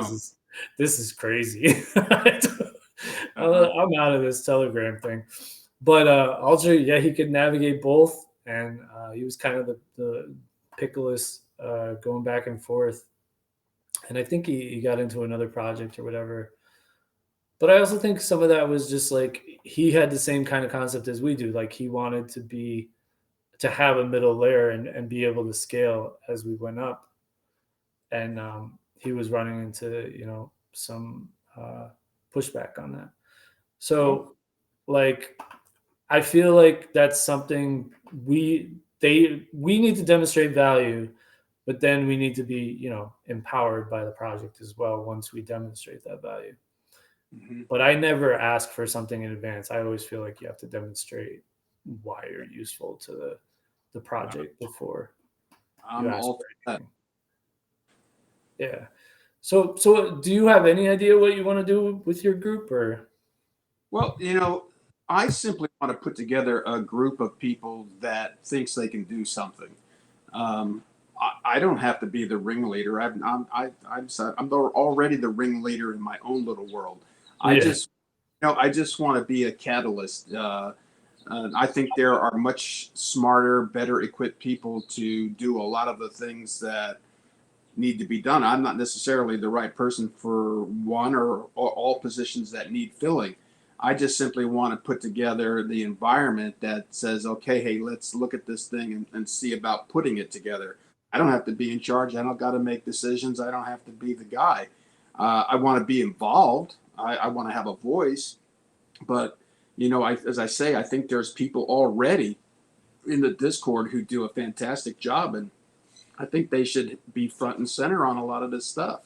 Now they just have to decide whether they want to uh, help flesh this thing out if they're interested in doing it, and if they think there's any value in it. So I'll leave that up to them as they start to watch these videos roll out. They can decide for themselves whether they think it's the right vibe or that I'm somebody that they can talk to and trust and work with. So, obviously it's not going to happen overnight. It's going to happen over time. Right. Um, but, and who, I just let it go that way. I don't have any preconceived notions because I also know that, tomorrow can throw something in front of us that we never even foresaw. So, True. I mean, we don't know what's going. So, what is your general notion towards the market? You think it's going to be bear for a long time? You think we're going to come out of it? well, to me, when I look at this, I've experienced this already a lot with the last big dip that Bitcoin took last year, just before the new year. And Right. everybody was the end of the world then, too. And so, is it possible that it can come out? I guess, the thing that the interesting thing about the Bitcoin whole thing is that I never really realized until fairly recently is just how manipulated the markets are. And I think that, when we're talking about where's the manipulation coming from, and we're looking at governments that have a lot of power that are, coming and sticking their thumb down on a lot of things that, they don't want the plebes, us, getting too uppity and Right. take it into our own hands. So I feel like I don't know to what extent they can do this. If they're trying to snuff out crypto, or I don't know if they want to do that. I don't know if they can do it. I haven't really come to any conclusions on that. And so there's a couple things that confuse me a little bit, and that is and where my frustration comes from is that I feel like we could overcome them if enough people would detach themselves from the sheep mentality and just say, you know what, I don't give a fuck what you guys are trying to do, but you're not going to deter me from what I'm going to do. And so when this whole thing with what we watch with like uh, Bitcoin, BNB, when it goes down, everything else has to go down. And it just blows my mind because it's like, do you believe in your project or not? Why do you need to move your stuff over here or move it out because you see Bitcoin going down or BNB going down or whatever? And I just think that if it, all I feel like if we can detach ourselves from this group mentality and take charge of our own life and just have some freaking courage in the choices that we make. If enough people do that, then I think, yeah, we can rise right out of this thing. But if most people sit on the sidelines and just say, "Hey, I put my money in there and I'll just see where things go," then I don't know. Then I guess we're I at the mean, it's fourth. tough because especially Bitcoin is so institutional now, Uh-huh. and it I don't know. Like if you look at the stuff, uh, whale money is still flowing into like Bitcoin, and they're Uh-huh. all betting the long. But Yeah. it seems like they're just trying to push retail and the little guys out, and then it's gonna blow up. I think like they're just playing. Like I feel like and then it's coincided with this news cycle that's almost kind of helped their narrative, right? You should be panicking. Bitcoin is going down as much as possible. But then we have so many people on the long position and so much money that's still flowing in. Like they showed, I looked at an indicator the other day, and it was the market cap was going up even as the price was going down, Mm-hmm. which says like hundreds of millions is going into to Bitcoin that no one really knows about yet or whatever. I don't know. It's pretty interesting. Like I hear all these people and they do all their TA and stuff, and I'm just like, the TA is okay, but I feel like it was more useful in the beginning, and now that people understand the systems and how to manipulate the systems, you're Mm-hmm. getting so much inorganic movement as opposed to organic movement now that like I don't know how effective it is, except as far as like, okay, we have a trend exhaustion or we have a peak. You probably don't want to go, you don't want to always try to hit the top or whatever. That kind of stuff makes sense. But all of like the patterns and stuff, models are formed over thousands of years. They're not formed over like the last 20 years or whatever. Yeah. But It's it's all it's speculation. And but guy. I just feel like once manipulation enters, it stops being organic and it's more inorganic, and it feels like it's leaning more towards the inorganic. So like really, you have no idea what's happening at this point. And just the people with the money know what's going to happen at this point. My personal feeling on this is that and there's no up without down. There's no right without left. There's no right without wrong. You wouldn't know the value of one or the other without experiencing the other. And in crypto, it's that way. It's like you can't make money if there isn't extreme volatility. And honestly, if you're looking at what's happening right now, can you honestly say that what's happening with the price that it's not good for Titano in any way whatsoever? Because I think it is. So So you're of the mind that you get rid of your paper hands when this type of thing happens, and you develop a stronger holder I do. A lot of account. people like to hear that, but you know what? You cannot beat paper hands if you want to. Okay, you can. The information is there to help you make up your mind. But like you said earlier, when you see people cashing out at $23, that's ridiculous. It doesn't make any sense whatsoever. And Yeah, I so mean you're not investing well at that point, I don't yeah, think. yeah. So I think when I heard like David early on talking about there was an aspect of this thing that they were really counting on, and part of the business model includes the notion that not everybody's going to be around 100% of the time, and human nature, they're taking that into consideration. And when you're talking about human nature, you're going to run the whole gamut. And these paper hands, as much as I feel like they're a necessary component. And if you don't like that, well, oh well, I don't know what to tell you. Uh, don't be one of them then. Uh, and that's the thing is like we've all heard it. We've all heard it said, don't put your money in there if you're not willing to lose it. And I think that's something that you really have to get comfortable with, man, because that's Yeah, what you're at. that's not my favorite saying in the Discord because I feel like that's a fun idea, right? Like, I mean, it's a foundational idea, right? You don't put money that you don't want to lose into the thing. Mm-hmm. But also, the people who really make money are like identify, okay, this is the thing I should put money into. I always feel like it's a little unempathetic to just say straight up, oh, you're freaking out because you put too much money in, or like, no, they're freaking out because they believed in the project, and they put money that they thought they found the one that they should believe in. So I feel like I try to address it a little bit deeper than, um, you know, It may be a little empathetic, but you can't give them a guarantee, which is what they want. right. No, I don't appreciate the idea that like they're like entitled to more or whatever. But I don't love the answer that like, oh, you're only freaking out because you put more than you could lose or whatever. Mhm. Because I feel like everyone puts more than they could lose in stuff that they believe in. I mean, you were not in a great position with your honey thing in the beginning, but you were Mhm. like, hey, look, I got to take a chance because this is a thing that I can believe in, you know? So I try to keep that in mind when I get that response. I'm not good at handle the title thing though. Like, where's my money? You're losing my money or whatever. But at Mhm. the same time, like those people that are saying stuff, when you say, well, you shouldn't put more money than you could lose, well, the project also made them a promise that you should hold.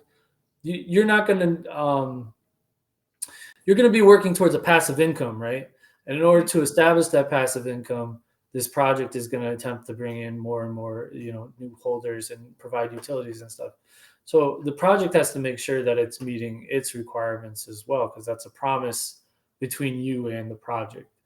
I, And we're I, in our infancy, and we're talking about meeting those standards, but we still haven't done that yet. So, like, people knew if they could look into a crystal ball and say, "Oh, Titano's going to be here for 4 years," they wouldn't have a problem waiting. It's the unanswered question that it's the elephant in the room that people don't want to talk about. Is they like, is Titano going to be gone tomorrow, next week, next month? And that's what they're afraid of. I yeah, think that they knew that it was going to be there for 4 months. If they knew that the devs were 1,000% committed, then I don't think the concept of waiting would really scare them so much. But the thing that scares them is they're not quite sure how long it's going to be there. right. And that's kind of why I feel like we dropped the ball a little bit this last month, because I feel like we didn't get any of those impromptu AMAs or whatever, and we didn't get any of the reinforcement on the stuff that we did drop. And Uh, that's the kind of stuff that does reinforce exactly what you're talking about. Like, oh, this project does have another 3 months or 4 months in it to build out and get to what it's talking about, as mhm. opposed to just kind of going more radio silent, which I feel like we did the last month or so. It seems like it's coming roaring back the last couple of days, uh, as far as communication and stuff, which is great to see. Um, but yeah, if I was going to evaluate the last month or so, I don't think it's been nearly as effective as it usually is. which is which is why what we're doing has surfaced. Right, exactly. Yeah, I think it's important that people talk about and reflect, and also point out some of the stuff that hasn't gone particularly correctly. Because I don't think Titano's the best at acknowledging where maybe it could have done a little bit better, which I get, right? Because you're a new project and you're trying to always keep things on a positive That's angle. human nature to protect, Right, and right. So you're not going to be like, oh yeah, we totally messed that up or whatever. I But don't know why though, because when I talk about and I think about my business acumen, um, I have to be honest with myself about where I'm at, where I came from, if I'm going to have some kind of accurate trajectory for the future. right, I would hope that the conversations internally are a little bit more Yeah. reflective to the ones that are the messaging to the business. Because I'm sure you're not telling your customers, hey, I had a lot of problems with getting honey this this month, right? So, like on some level, you're always going to protect your brand. Um, Hmm. but like yeah, I think it's important. I hope that that's what's happening in the background, and Well, I assume it is. These are smart people, and you don't get smart, or you don't succeed unless you have that sort of reflection. I think in growth sure, but mindset. the people in Discord are also very smart, and Yes, they agreed. that a lot of people don't see, and so you got to really be on. Like I don't have somebody shadowing me. and what I do over here. Right. Like calling you out like a fan, basically. Yeah, Yeah, like, you- you- boo, you did this terrible. You're costing me money. Yeah, exactly. that's true. There is a immediate negative like feedback loop that you have to deal with if you Yeah. make a mistake. And in the impromptu AMA today, I think it was Liberty Grunt, I want to say, um, addressed addressed that. He was like, I just want to know if the devs are doing okay. Like, I want to know how do they feel about like what they're encountering and what they're having to deal with on a daily basis. And that's another reason that I'm a little bit, if we can go back to the Discord thing, I'm a little bit harsher than probably I should be sometimes. I don't get um, like destroying people that are working for you 24/7 or that have put you in a position where you are complaining that you lost $10,000. Like that $10,000 didn't exist before you lost the $10,000. So like they were doing their job and they're continuing to do their job. And I don't know that it's super helpful for you to be like booing them all Mhm. day in the Discord. I don't think that's providing the support that they need to help you. That worries me, which is why I would like to see a group of people that can shout over those voices. Exactly. Right. That's another like emphasis for your group, the morale Mm, and but we're not talking about, because a lot of times people come in as like, oh, it's a cult or it's like cheerleader or whatever. mm, For the main chat, I am like, no, this isn't where this should be, and you can. But Titano provides all those other channels. If you want to talk about price, go to price. If you want to talk to people who have been here a while and you're a veteran, go to the veteran thing and talk there. There you can even use the lounge and go talk there if you want to speak to people. I haven't had much luck in the lounge. Every time I go in there, it's like a Joe Rogan podcast.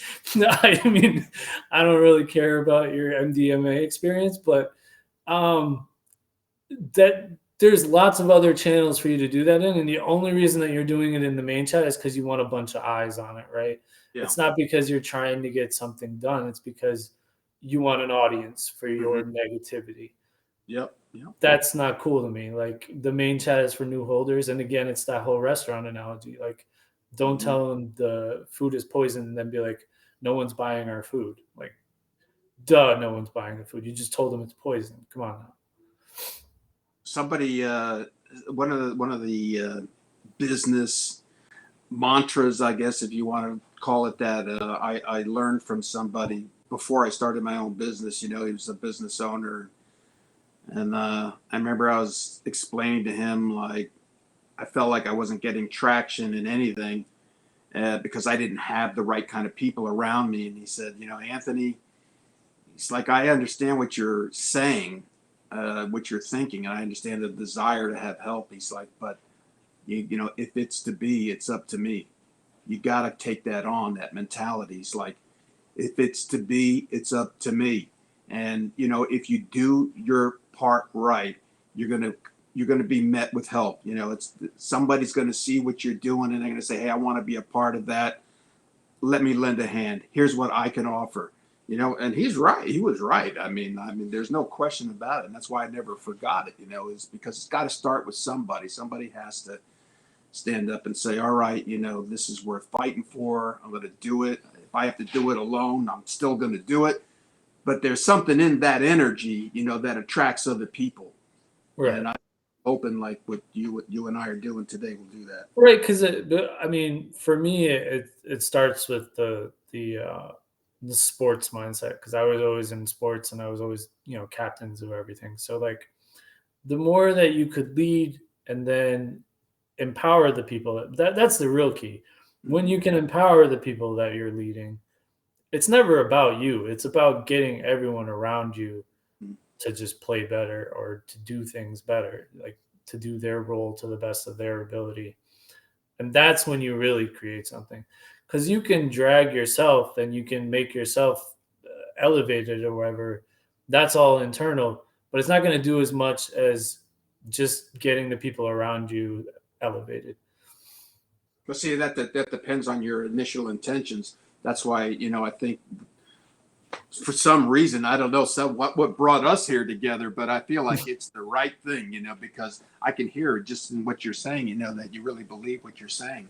And well, one of your things when you were talking about the group, when I was a teacher, you have to write all those essays about why you want to be a teacher in your portfolio and stuff. And one of the things I always pointed to was Gardner's theory of multiple intelligences. And I'm like, not everyone gets things one way or whatever. So the beauty of creating a group like the one you're talking about is the idea that you appeal on so many different levels to so many different intelligences and so many different approaches. And there's always a wisdom of crowd aspect to that where you get the best result for the most part, as long as you're not doing what you said, which is like just creating a bitch fest and people just complaining or trying to vie for position and really working together. Mm-hmm. One of the aspects that I would like Titano to explore is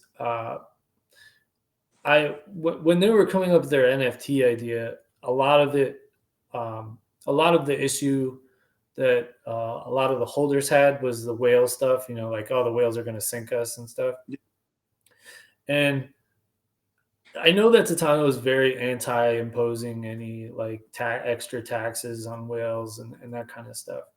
But one thing I think they should explore is like an idea of a community type pledge. So like rather than impose these things, because we've built such a strong community, I think they could actually actualize it in a way where it would be like, if you pledged you weren't going to take out so much money or whatever on a tier level, then maybe you could incentivize with like a little bit less tax than, if you could wait so long before taking out like just to kind of just to gain some power over the sales aspect of things, right? You develop some autonomy on that level where it would be like, okay, I know that these people are committed. And also that's another community like morale thing, right? If you have all these people that are literally taking a pledge, which I think you could do with an NFT kind of like as a key, like a pledge NFT or something. And then you could apply that like lesser tax in an incentive way. It would be a morale booster to the community. They could see that people were literally saying, hey, I'm going to do this for the community. And of course they're being incentivized, but that's an unprecedented like move in the DeFi space, right? And that's the type of moves that I think you can make when you have a community that you've built from such a loyalty standpoint where they're all like in on your project, because you've done so much for them. It makes perfect sense. I mean, I think there needs to be a whale club. And I think that if you can have David talks like he is in communication with a sort of whale club, but I don't know how that actually operates. So, well, I've got. I'm getting. Yeah, I would imagine you're up there with your abilities. 8 million Titanos myself. I would consider myself a whale. No one's talking to me. Yeah, and I'm not in that sphere, so I don't know. But the thing that I see that I've witnessed with my own eyes, right, is seeing all the excitement, the well wishes, and the good morale that comes from a whale sharing what he's got, trying to help other people, and Right. just and I'm watching what's happening over there. Could you imagine if you had 10 or 15 or 20 guys that were whales? All doing something special for the community, just like what you're saying. Right, It's like, because like even that one whale guy just literally just checks in with us and says he's here, and people get excited for an hour. yeah, And you're like, great, he hasn't pulled his money out, and you're like, yay. imagine if you tried. You know what I'm Right. saying? No, I totally agree. I feel like that on some level, Titano's been so hesitant to impose anything on whales, but We I think what they should do is invite, like with the pledge NFT thing, is more about like, here's an invitation to give back to the project, but also be incentivized on some level. Mhm. Here's an invitation to here's what we're thinking about doing with the project. Let us know what you think or whatever. I think part of the problem with Jesse was that he was very interested in actually being part of the leadership aspect of things. And I don't think they ever like really invited him into that circle, which is why he wound up going to the circle. But like, I feel like you really have to, communicate that kind of like, these are our whales and they're working with us, not against us. And they say that a lot in the AMAs, but there's no like, I would like more practical, like, I want to which see is it. kind of what I was talking about with the Titans, right? Because a lot of those Titans are kind of whales too, I think. Mhm. Like that's a middle layer that you can create where you have a focus group or you have someone who's going to tell you how you guys feel about this, instead of just like guessing for the most part. I think there's a lot of goodwill that could come from a whale group. People respect them automatically. They're awed by them. Right. They if there's something happening there that's outside of an experience that they're presently having, and generally, I would say it's a positive one. So I would like to see something done with that. I don't see it being done, so that's why I'm starting this. And I'm going to try to. And trust me, I mean that's one of the things on my list is my goal is to have the most Titanos than anybody, and if that happens, man, you can bet be sure that I'm going to get this thing rolling. You know, you know, Most Titanos of everybody. yeah. Yeah, I'm not at that level yet, but we'll get there. Well, you got to have goals, right? Yeah. So I just know that I feel like the squeaky wheel gets the grease, and I guess that's what I have to become, in some sense. But I don't want to just be a nagging Nelly, but I do Right. want forward motion. I mean, they have indicated that they don't mind like inter-community, you know, um, organizing or doing the merchandising. Even they've been like, hey, if you want to Yeah. merchandise, go ahead and do it. They've been really open about that kind of stuff. And Mhm. the one time, like I said, with the other contest or whatever, where we were like asking for permission, I was like, maybe we shouldn't ask for permission. Maybe we should have just done the contest and like Yeah. Tony's doing because like Well, that's yeah. My wife asked me too the same thing. She says like, "Are you sure they want you to do this?" I'm like, well, I don't know. I'm just doing I what. mean it's been well received. So like Mhm. yeah, I mean I feel like it's an excellent idea, and I'm hoping that they build out the um, the community game aspect a little bit too. So I feel like those are always good things. Like I saw a suggestion today that they would like, like the old Yahoo games, like they used to have like I don't know card. They used to have like cards and chess and checkers or whatever. Ah, Someone was like, "Well, what if we could like create a community where you were betting your Titano against other community members or whatever, and uh-huh. it was just like an inter game system, and then you could have like tournaments every once in a while and stuff too." And that sort of thing could branch off of the bet swirl thing because I know that they're planning on instituting I think poker. Yeah. I think what I read in the roadmap was they were hoping for the end of June for poker. So I Uh-huh. don't know if that's going to be what kind of poker it's going to be because I know there's very popular ones and then there's not so popular ones. So we'll see. But um, I that think that's the type of thing like I would like them to explore a little bit, like because I think some communities do that a little bit better. Like they have game nights and they have like um, that kind of stuff that I think are those things are important to a community as well. Like we have people already playing Bet Swirl and winning Matic, so I imagine that that's actually going to be an actual useful thing once Titano is set up. uh-huh. Yeah. Well, it's next week, right? So it all They said that they're basically blitzing us next week, so it's going to be buybacks, lottery, and what's the other thing? Buybacks, lottery. Oh, and bet swirl. Yeah, well then hopefully that will drive a lot of FUD into submission. I mean it should, right? Um, it'd be nice if we got a little help from Bitcoin and BNB, but Yeah. I mean, I always say like, so I think we were at maybe 1.5. I think we were at. I think we were at like, yeah, we were at like 0.015. Someone was like, if we did a buyback right now, where do we go? And when Wayne like calculated, I think it was like 3 cents or whatever. It was like 3.1 cents or whatever we could have gotten to just doing one buyback or whatever. Wow. So like, it's not like that's not possible. It's just the exit liquidity. The exit liquidity is the problem. Like as soon as you put that money, is everyone going to be like, oh, I got to sell and get out? So Exactly. so it's smart that they're establishing, the utilities first, and then being like, okay, maybe we'll look into buybacks as well, along with those utilities, because you have to have something that you believe in that's actually functioning in the project. Even Switch right now is just at like 50% capacity until we get listed and stuff. Yeah. Well, how do you feel? How do you feel today went? You think it went good? A good first start, first step? This interview, you mean? Yeah. Good stuff, right? Mm-hmm. I feel like we made some good points.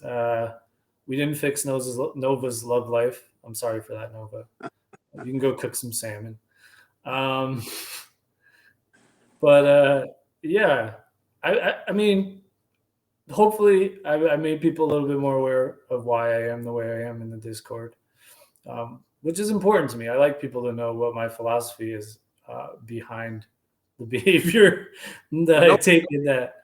And I think we established kind of what we want the group to represent, and that it's it's malleable even now, but like those are some core ideas that we can look at as far as like what we want to do.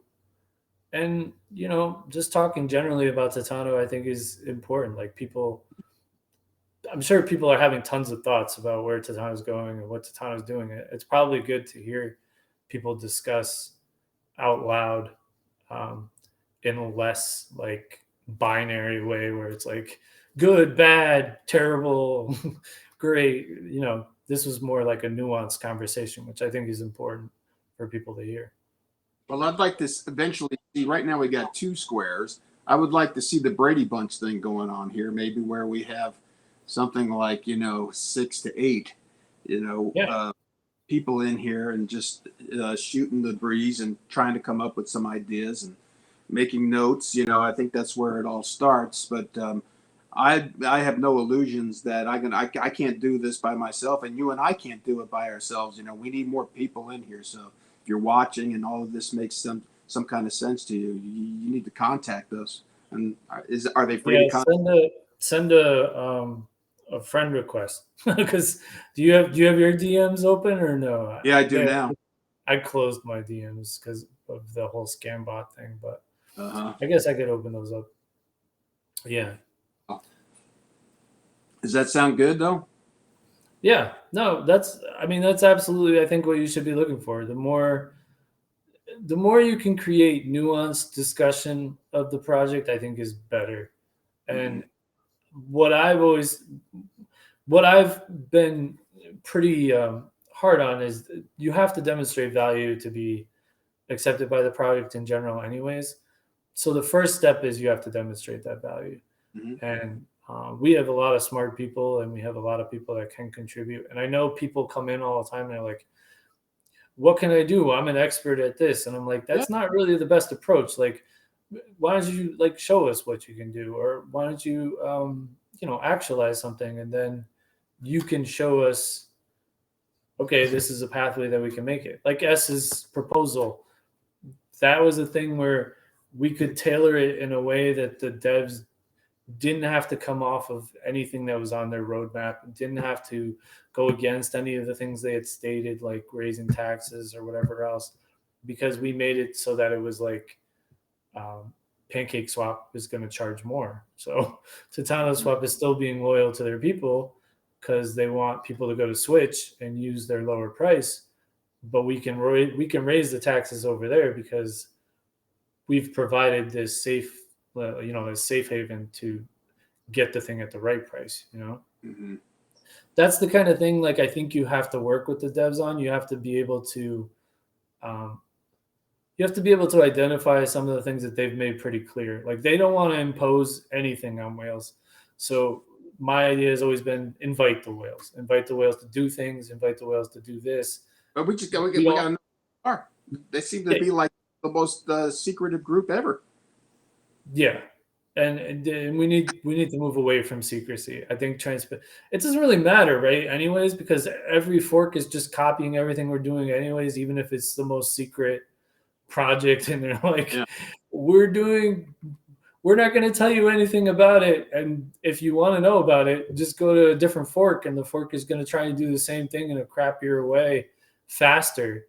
They're still finding out. So let's be as transparent as we can with the community and just be like, and I think we've taken some good steps on that. I really like that Summit just added that channel on our Discord where we get like the sort of roadmap, and David is talking about showing us the NFT preview coming up, and that's the kind of thing I think is very beneficial to a community. Look, this is going to be somewhat controversial, but the soon thing, it kind of bugs me. Like, I don't love soon. The fact that the Discord has accepted this idea of soon as a thing that we're just all okay with, like, I don't know that that's the best thing that a project should adopt is a soon mantra. It's not my favorite. But I get it. I get that it's funny and that it's like Summit's thing to say and that's all he can say or whatever. But like, when you really think about the technicalities of that and like how the project has gone from, hey, we're getting something in a week, to just saying soon, it's not the best, right? It's not the best message. It's not the best branding. You don't want to be known as the project of soon. No, hopefully I didn't kill it though. I'm not trying to kill it. It's funny. I laugh every time someone posts it. I just kind of cringe a little too. I'm just like, soon. Look, with people who are paying attention, it's like, well, when is it coming out? All right, it's coming out in a couple of days. And then after, we're going to wait a couple more days, and then lottery's coming out. And then a couple of days turns into a week, and then 2 weeks, and then a month. It's like, I think I don't like that at all. I really would wish they'd take the approach that my drill sergeants did. And they said, well, if you asked a question like that, they would just say it happens when it happens. It happens when it happens. So you would prefer this soon then, and that they never give any like hard dates. I just would prefer them to say, hey, here's what's in the works. We're going to get it out when we can, when it's right. And this is, and maybe like what I would like to see is some teasers, some screenshots and stuff, that you dribble out. Which is, I think that's what Summit started establishing this week. I don't know if you've seen the channel, but he did do like a roadmap, kind of preview type channel now. And David has talked about providing some preview of the NFTs coming up here in the AMA. And that's all I've ever asked for. Like, let's have a progress bar of some sort where you're like, here's what's coming and we're working on it. Like, if you look at any, usually it's like games. So like, if you look at game sites that are with designers or whatever, they always have like a progress bar, like video is at 60%. Mechanics are at 35% or whatever. And I think those are super helpful to keep FUD at bay. Like, because then you don't have to saying soon.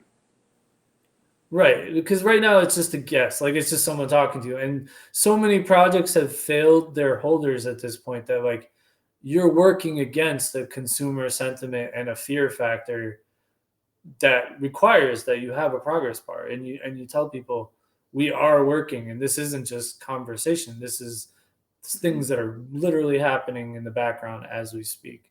And the more you can prove that, I think the less you're attacked by just stuff you shouldn't have to deal with. Like, if you can eliminate it, eliminate it. That was another reason that I was like, hey, let's do these liquidity pools in the different places, right? Because everyone was talking about the issue is inflation, but no one could prove it. And no one had any model that was showing like, oh, the reason that we're crashing is because of inflation. when it was mostly because we had no sales for, Right. 3 weeks or whatever. You can't evaluate whether inflation is crushing us if you've had no sales or no holders, no new holders for like 3 weeks. So one of the reasons I was like, we need to establish this period is just because that ends the discourse. Like, Mhm. if it moves at all and things are going up at all and you're getting more sales than you had when you had this or whatever, and you see the price tick up even a little bit, that means that inflation isn't just completely crushing you or whatever. It was a Right. matter of you not having buys and sells. This whole notion that somehow it's unsavory to have new blood in the project all the time. That's crazy. Could you imagine if my business didn't have new people coming on board all the I time? mean, I don't understand that either. Like, Doesn't make sense. You can't run a yeah, business. and that's always the Ponzi argument that people use, which Yeah. I absolutely hate too. I always shut that down because, like, you're using Ponzi with all of the baggage that Ponzi comes with. You're not using it to, describe what a thing actually is. Every new business is based on, hey, can I get a customer base? And then can I use the money I get from that customer base to build out my business better? That's it. That's every single business model in the world, right? You don't put a gajillion dollars into something and then be like, okay, now I'm going to look for the customer base, unless you're dumb. So, like, I don't understand that argument at all. And then yeah, we were leaning so heavily on an internal Titano ecosystem that, like, just the notion of having something like the lottery, which will appeal to the external, is extremely exciting to me because I don't think that we've even, like, really maximized our marketing outside of that, especially with anything that we can directly point to other than auto staking. So yeah, I'm excited for this next week, and I think the Titano holders should be too. Yeah, I think it's a big deal because if next week happens, like they say it's going to happen, that's a good two handfuls worth of, real Yeah, and project. I mean, it might not show like instantaneous results. Like, I wouldn't be like, oh, we're gonna shoot up to like 0.10 or something like that. But it's gonna show the initiative that people need to see, like you said, to feel like, oh, this thing is at least another 3 or 4 months of gonna grind for us. And just having that kind of knowledge out there where you're gonna get another quarter of the project at least grinding for you Yeah. should, limit those dumb sales, like Hmm. $23 or whatever for Hmm. dinner. I don't know. Maybe they were paying for McDonald's. I don't know. I don't know what you like. I don't. I wouldn't even.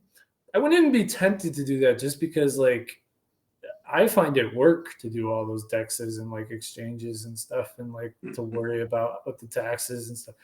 I didn't enter play the first time because I was like, I don't want to buy any BNB. It's Uh-huh. too much. Have you It's ever too much effort. I'm just gonna stay out of it and play the first time. have you played? I played one time so far. Yeah, I've won twice. you've won twice. Yeah, Yeah. that'll help you become the most Titano person ever. I I did not win, obviously, um, but yeah, I mean, I get the concept to play, but I just don't feel like I'm at that point yet. So yeah, Uh, trying to use my rebases to get up, and then I'll start. My plan is to, like, just kind of incrementally put more and more into play as it goes up. yeah. Hmm. So, Well, it looks like my family's coming home, oh, all and right. that's probably the end of it. I'm doing the interview here. It's a good thing we're not trying to have a special kind of what a formula working over here like Jesse. Actually, So, I watched his videos, but that guy makes me nervous, man. I never seen anybody move their hands so much and jump around and everything. It's like you yeah, know he how has a little bit of a frenetic aspect, and he was real excited about the Titano video because he was like a 1 month in Titano, right? And then he was like, I made $70,000 in a month, so he was extra like this. But yeah, like people forget. Like he was like, okay, I lost $40,000, and it was because of one AMA, which is the AMA I think David always talks about. Like he's like, oh, I had to find these people and be like, we need to do a better job on these AMAs. Yeah. But people always forget. Like that was not a great video, and it brought probably half of our early holders in that Christmas to like end of January area. Well, I just want something that resembles normal. I don't want to have. I don't want we got to like splice every 2 seconds. We got to splice something new in there. Take that out, put that in, change this, adjust that. You know. You don't have any graphics that are going to flash across the screen? Yeah, as I say, I'm not trying to be. You know what I mean? I'm not trying to make money with YouTube. I want to create. I want to create a platform where a foundation where some good comes for our project. That's all I care about. The end result. Yeah, it makes sense. Not to be something I'm going to stop. The editing is ridiculous, but also you're appealing to a pretty specific base, right? You're appealing to basically a community that's specific to the project. So, sure. Like, you don't really. I don't think you really need to worry about the graphics and the flash. That's why Austin was talking about. Oh, don't worry, guys. I'm gonna have cards and stuff, and I'm like, okay. I mean, I don't think you really need those. I think we're here mostly for the information, not really the flash of graphics and stuff. So. Well, I hope this is appealing to people too, because I don't want to talk about Titano. I want to kind of get to know my investors. My business. You said. I think you said that pretty accurately in your video, but also in your messages that you posted to the Discord about what this was going to be. Mm-hmm. Well, great. I will be interested though when you do get more technical, like people, because they do talk like super technical in the Discord, and I can follow most of what they say because I watch all these YouTube videos of all these people with their TA and stuff. Mm-hmm. But I do find that angle of stuff pretty fascinating because it's still like it's a sort of like magic art. What you need someone who really understands it, but can break it down to like a kindergartner level. Right. Yeah. With some kind of real world example. So if somebody like that's listening, I definitely want you on the show, so we can cover like burns, buybacks, inflation, deflation, and you explain how that is, central to the discussion with regards to Titano, maybe crypto as a whole, but for sure Titano. And I mean, I'll put you on and give you all the time in the world. You can explain it to people because I know there's a lot of people in Discord, I think, myself included, who would like to understand it better. But, we're visual and it's like, we're not mathematicians. So yeah, I think Summit does that well. So maybe if you can get Summit. Okay. We've gone 2 hours and 12 minutes, man. Yeah, it's a long time. I don't know how many people are going to watch 2 hours and 12 minutes of us, but that's all right. It might take people a week to finish this thing. Yeah, I'll let you get back to your fam. But yeah, this was good. I guess we'll follow up on the group thing. We should see like what the response is to this and like how many people. Because when I was going through it, like I said, I was inviting people that I thought were. I mean, I tried to invite a mix. I tried to invite people that were going to actually work because I can tell that people are like actually excited about doing something. But then also I do want like actual think tank people too that think outside the box a little bit. Yeah. And the think tank people predictably were like, oh, is this like signed off on by the higher ups and is this part of the devs and is David aware of it? And I was like, no, you gotta demonstrate value first. Mm-hmm. If you can demonstrate value, then you have a base, and then you can present something in a more formal way, and hopefully it'll be received that way. Well, I'm sure if we step over the line, someone will let us know. Yeah, I'm not that good at adhering to lines anyway, so we'll try, I guess. To you can only give. exactly. But Well, all right. but like you said, it's about protecting your investment as much as it is. Yeah, I mean that's all it is. It's like that's very important. I mean, this isn't like and you don't have to be like just dump your money in and forget it, like and leave it up to people. That's the whole beauty of all of this. Is that there is already a foundation that is available to you to partake in.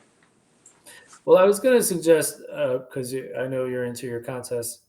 Um, if anyone does actually watch this, one of your contests should just be like, "Hey, what was your favorite point of this video or whatever?" Hmm. So we can get an idea of what people do really want to hear, and also build your base a little bit.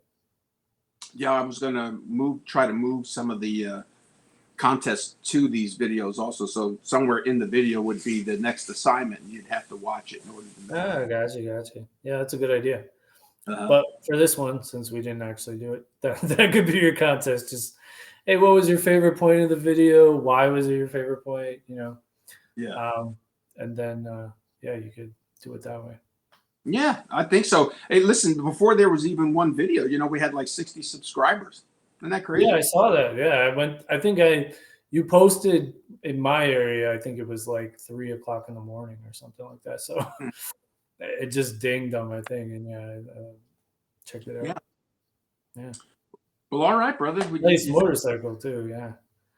You saw it? I've been trying to do motorcycles, but I live in Connecticut Oh, and we get about, I would say, 2.5 months that are actually useful to ride a motorcycle. The uh, rest it's either raining, snowing, or terrible. So you have all year long here in Arizona. maybe if my Titano picks up, I'll give myself a motorcycle because I would be like, 2.5 months is enough time. But right What now, it's like that's not an investment I'm willing to make because I only get 2.5 months, and I have to pay to like probably have a garage at this place. So yeah, what that's do not you good. see yourself on if you did get one? What kind of motorcycle? I've always liked the shadows. Uh-huh. Yeah, so I'd True. probably get a shadow. Hmm. I'm not like what do you call it, a pocket rocket or whatever. I don't like those, A and crotch I rocket. don't. Yeah, crotch rocket, a pocket rocket. I'm thinking of Nova again. No, just kidding. I hope Nova never watches this. So, uh, yeah, I don't like those. And my neighbor had one of those giant like cruiser ones, and I didn't really love that either. So You I didn't like like the it? in between kind of, but I like it to look classic rather than like Uh-huh. super, futuristic or whatever. Yeah. So I think the shadow is kind of a good blend of all of those. And it's cheap. Yeah, it's not expensive. Yeah, Hmm. that's another advantage. I see a lot of used ones around here that I sometimes want to pick up. It's like For 3,000 usually. yeah, $1,500, $2,000, you could get a good used one. Yeah. Hmm. They're a lot of Come fun. on, Titano. Come on, Titano. Give me that disposable income. There's a good example right there, right? Something that I haven't been able to do for a lifetime. If I am able to, just have $1,500 that are disposable for passive income. Yeah. Hmm. Uh, yeah, get It's a motorcycle, and for most people, it's a lifestyle, right? Motorcycle. motorcycles. Yeah, I guess if you got the time, or if you're just trying to squeeze it in like we do, we have busy days, yeah. a lot going on. So just kind of like even a half an hour is good. I'd like that. I'd like longer, but Is it like meditative, or is it like, are you it's locked in when you're riding all the time, or I'm like I feel like I'm the Silver Surfer when I'm on that thing. just like Like zoned out? Yeah, oh yeah, it's just the best feeling because like in a car, you're in a cage, and you've got all of this glass and metal all around you, and here, you have the smells, the change of temperature, and you're out in the open. It's like you're flying. yeah. It's really special. I guess if you haven't done it a lot, maybe you don't understand, but it's like it's almost like you're flying. That's the only way I can say. And I, yeah, the most I've done, I think we rented scooters in Italy or whatever, and that was cool. uh-huh. Well, I have to Yeah. get you on one of my Harleys, and I think you'll understand. They always are like, if you read all the motorcycle forums, they're always like, start super low and what CCs or whatever. And I'm like, I probably wouldn't start low. I'd probably mess up and take something that's crazy. Well, a lot of it depends on your physical stature, first of all. And it's like what kind of bike you're going to start with. So if you're like got long legs or you're tall, your choice is a little more broad. But if you're smaller, then your choice becomes a little more narrow. What you can handle, because you got to have both feet firmly on the ground. Right. Controlling something. Yeah, weight is a big issue, right? Well, I mean, it's like I'm 250 pounds and my motorcycle's 700 pounds. So it's a lot of weight. Tough, yeah. Yeah. That's a lot. Yeah. Yeah. Yeah, my meditation thing is I play guitar. So Me too. yeah. I think I zone out best when I'm just like messing around on guitar and learning songs. What do you got? What do you got? What's your guitar? Yeah, they're crappy. I got you know what? I don't even know what I have anymore. But they're not like Martin or anything. I bought them and I learned off of YouTube. I taught myself. So. Oh, great. Yeah, that's fantastic. Have you ever played a Fender Strat? I want to say yes. I think my some kid in high school had one that I played for like a second, but I didn't have really any skills in high school. So it's a great guitar. It's got a lot of potential for different sounds. So does the Gibson Les Paul. Nice too. Nice.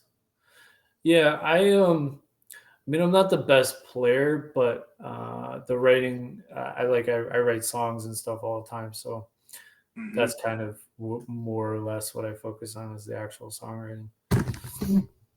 If it brings you pleasure, brother, it's the worthwhile. Yeah, for real. Yeah, that and cooking. But I don't have anyone to cook for right now. So like I don't get into like cooking for myself that much. So I'm not cooking as much. So the missus over here, she loves to cook and she's good.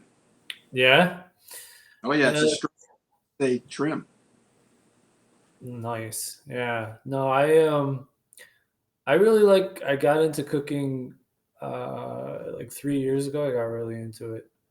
And now I'm like, trying to make Instagram worthy plates and stuff. So like yeah. Have you been to the food section on Titano? Yeah, somebody was putting out some homemade peaches and stuff not too recently. And it was driving me crazy. I was like, oh, yeah, right. Every time I go there, I'm like, oh, I gotta order some real good food. I keep spending money.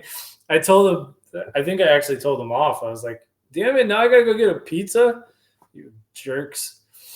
But yeah, people there. When that started, I had like the first like 6 dishes or whatever on the food thing. But I haven't made much since because my roommate went on a road trip across the country, and so I haven't had anyone to cook for. So I was like, nah, not gonna cook. Just been making garbage. You mentioned that you were a movie buff. What's the next? What's on the list? What's on the list? Well, I still haven't seen the Doctor Strange, so I want to see that, the multiverse stuff. I recently saw that I always get the name wrong. What is it? Anything, Anywhere, All at Once, or something? Everything? Is that what it is? Yeah, that was excellent. I like that a lot. It's a crazy movie. Have you seen it? Yes, I took my 2 daughters. My youngest really didn't care for it at all. No. I think the problem is it's really crazy and like inventive, which I like because I always like to think about how the filmmakers did stuff. But I think the problem is that people who don't like it don't get that it's really just about that family the whole time. Like it's a family story, and then all the other stuff is just kind of ancillary.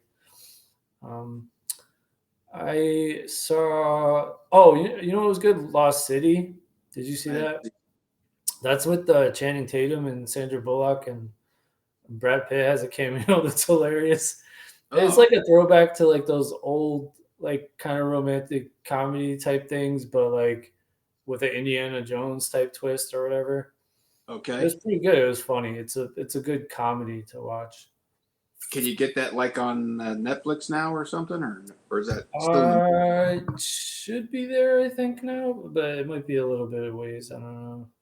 I use a certain service. A certain service? Yeah, it's not well known. It's during I had a period where I didn't have any television when I moved to Philadelphia. So I got everything on the computer. And everyone was using all the like fire sticks and stuff. And I was like, I don't really want to do that. Uh-huh. So I found this website and it's actually like closed now. Like you can't join the website unless you're a referral or whatever.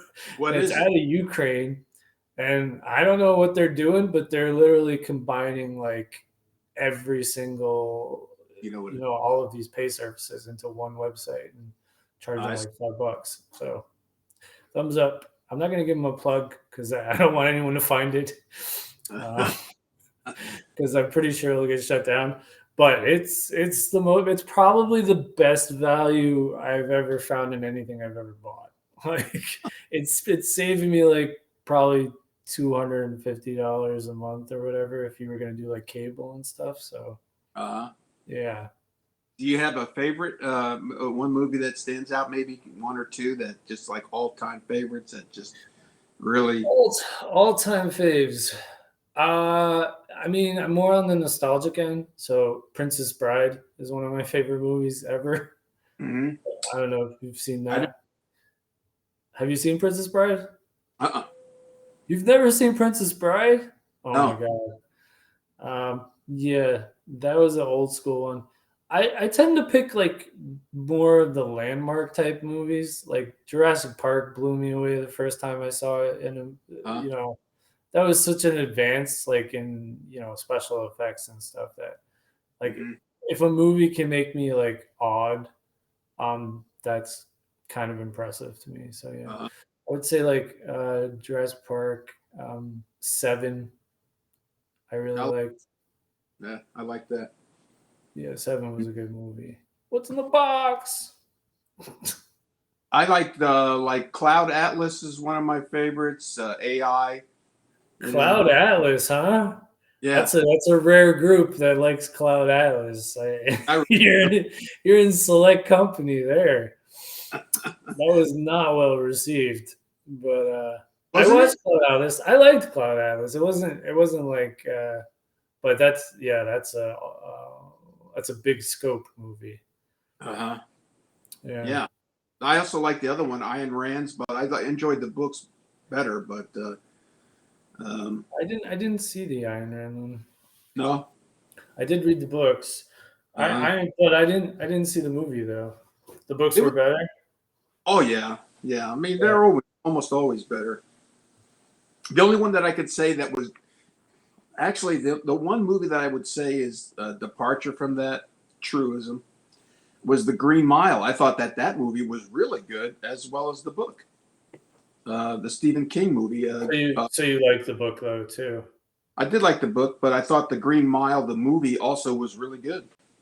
Yeah, Green Mile was a really good movie. I can't Hmm. believe that guy died. What's that? I can't believe that guy died. Oh yeah, the big guy. Yeah, Michael Clark Duncan. Yeah. Uh-huh. Yeah, Green Mile was a real good movie. I like that a lot. Hmm. I like Inception. I didn't see that one. You've never seen Inception either? No. Gosh, bro, you got to I get have on Inception. Inception, put Inception on your list. Are let you me not write a Leo fan? Leo DiCaprio Yeah, or Leonardo DiCaprio. Is that right? Am I saying that yeah, right? Leonardo DiCaprio. Inception. All right. I got it on my list. My Like daughter. all those Nolan movies are good. The Inception. What's the Matthew McConaughey one that he did with him? That's about time too. Oh yeah. What is that about? Yeah, No. When I do watch a movie, dude, I'm telling you, like within 2 days, it's like I didn't watch it. I could watch it again. Oh, you forget them all right away? Yeah. So Yeah, no, I'm the opposite. I remember everything about every movie ever. you're like I my, a it's like, lot of useless information that I shouldn't have in my head. I should probably get rid of it, but it just doesn't go anywhere. hmm That and like 90s like rap and also 90s boy band music I have in my head all the time. like Like who? what? Like who? 90s? Yeah. Man. It was M, it was DMX, it was Uh, yeah, Tupac, mhm. Big Papa. Yeah, all those How old are you?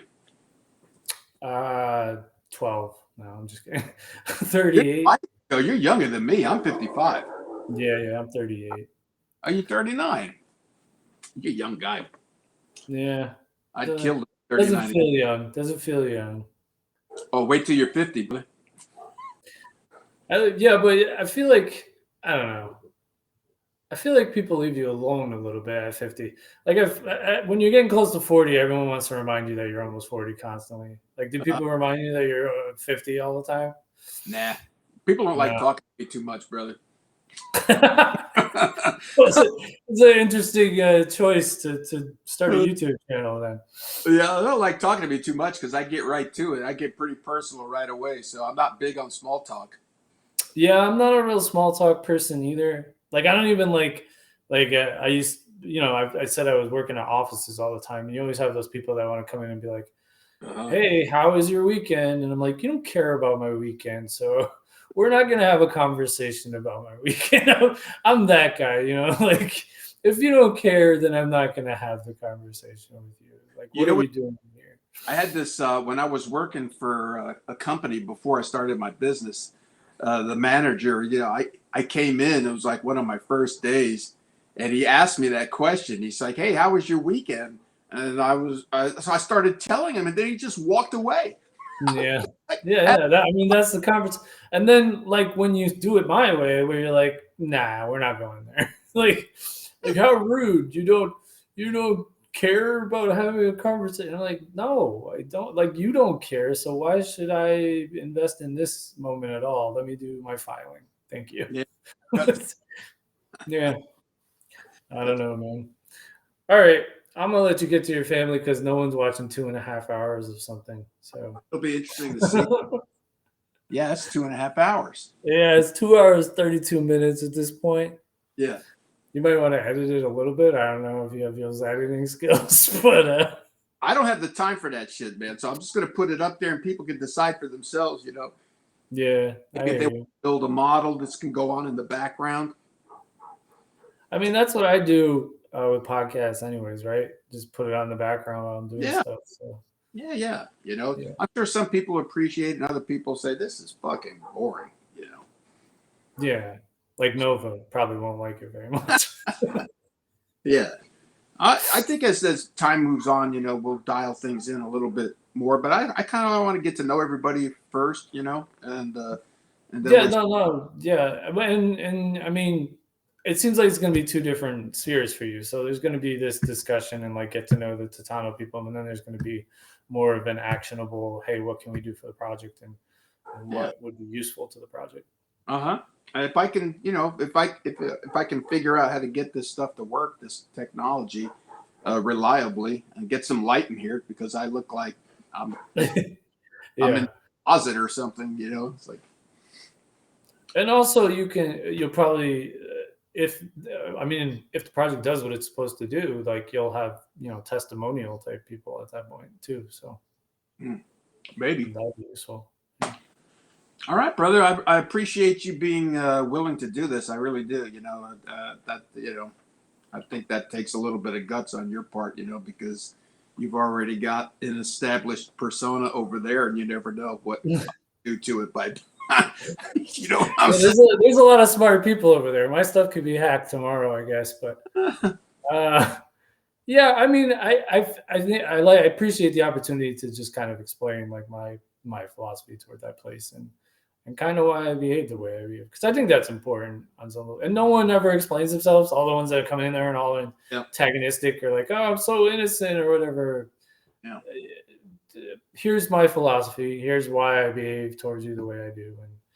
And if you don't like it, I mean, that's up to you. But when we get to know each other a little bit more, like I say, I'm telling you, we could have like 6 people on at the same time, and it'd be a blast. Yeah, for sure. You just have different ideas and people chiming in, and humor, fun, that kind of stuff. Mm-hmm. Raw. Maybe not 2 hours and 34 minutes though. But maybe sometimes, Yeah. I can't. I mean, you go with the flow, right? This is for the community or whatever. So who knows? Yeah. All right, brother. I never really caught your first name. I don't know if you said it. So I'm gonna say Aiden because, that's not my actual name, but it is my name really in my life because when I moved to Philadelphia, my cousin was dating someone that was my name. So I got to just pick an alternative name, and then that suddenly became my real name. So that stuck. Yeah. So I'll go with Aiden. Yeah. All right, Aiden. Yep. I'm happy with whatever. Hey, you. Hello, yo, Anthony, Tony, whatever. I was gonna say A-Tubs a bunch, and then I was like, that's a little awkward. So Tony's probably a little bit better, I think. Tony's good. Go with Tony. Plus, I like the idea of the play on Tony Soprano. I just watched The Sopranos again recently. Oh yeah, that was good. That was good stuff. I watched it when it first came out, and I don't think I got nearly as much out of it as I do now, as someone who thinks a little bit more about what they're watching and stuff. And that it had a lot more layers than I remembered it having. Yeah. Before, I think I was just looking at it as like a gangster, persona. My last name is Tubiolo. That doesn't get any more than that. Nice. So A-Tubs is, I heard this all my life, it was Rolo to Tubiolo, it was always Tubs, to be or not to be. To be or not to be. Oh, yeah. A little Shakespeare. And now it's Titano. So Tubby Titano, Tubi Titano, Tony Titano. I thought, oh shit, man, this is actually a time in my life where it actually works out. Yeah, Tony Titano's perfect. This is like Tony Soprano, but yeah, yeah, I like it. You're trying to be the boss of a group. Yeah, the mafia, the Titano Mafia. Is that what they're gonna call it? The Don. Yeah, you're the Don, and you're creating a group called the Titano Mafia. That's right. Anyone want to join the Titano Mafia? DM either Tony Titano or me. The Robin Hood of crypto. That was somebody else in the Discord gave me that. Yeah, I saw that. Yeah, Robin Hood of crypto. He's like, you're like Robin Hood. But who you were stealing from? I don't know. I was trying to follow that, and I was like, wait, he's stealing from the rich? What rich? Am I rich? Is he stealing from me? And he's distributing it to the other people? And then I won a contest, and I was like, oh, that's fine. So, it sounds like, Robin Hood. I liked Robin Hood when I was a kid. Yeah. The Kevin Costner one was not too good, but all the other ones were. I didn't see that. It's one of the worst examples of like someone not keeping their accent the whole film, so he just keeps falling out of it like constantly, and you're like, oh, this is rough. I see. Yeah. Well, all right, brother. I guess this seems like as good a time as any. Solid 2 hours and 40 minutes. I'm sure everyone will definitely sit through all of this. You're welcome. And have a good night. Chill with your fam. Hopefully Titano does everything you wanted to do for you. And I'm going to try to get this up on YouTube tonight, so we'll see. I don't know what kind of troubles I'm going to have trying to upload 2 hours and 38 minutes, but I'll give it my best shot. I'm sure. I would imagine it would take a little bit. I think 2 hours and 38 minutes. Yeah, Well, you just have to start the process, and then you can walk away, and it should. that's be true. That's true. All right. Have a good night. Thank you. Peace. Ciao. How do I shut this off? I don't even know.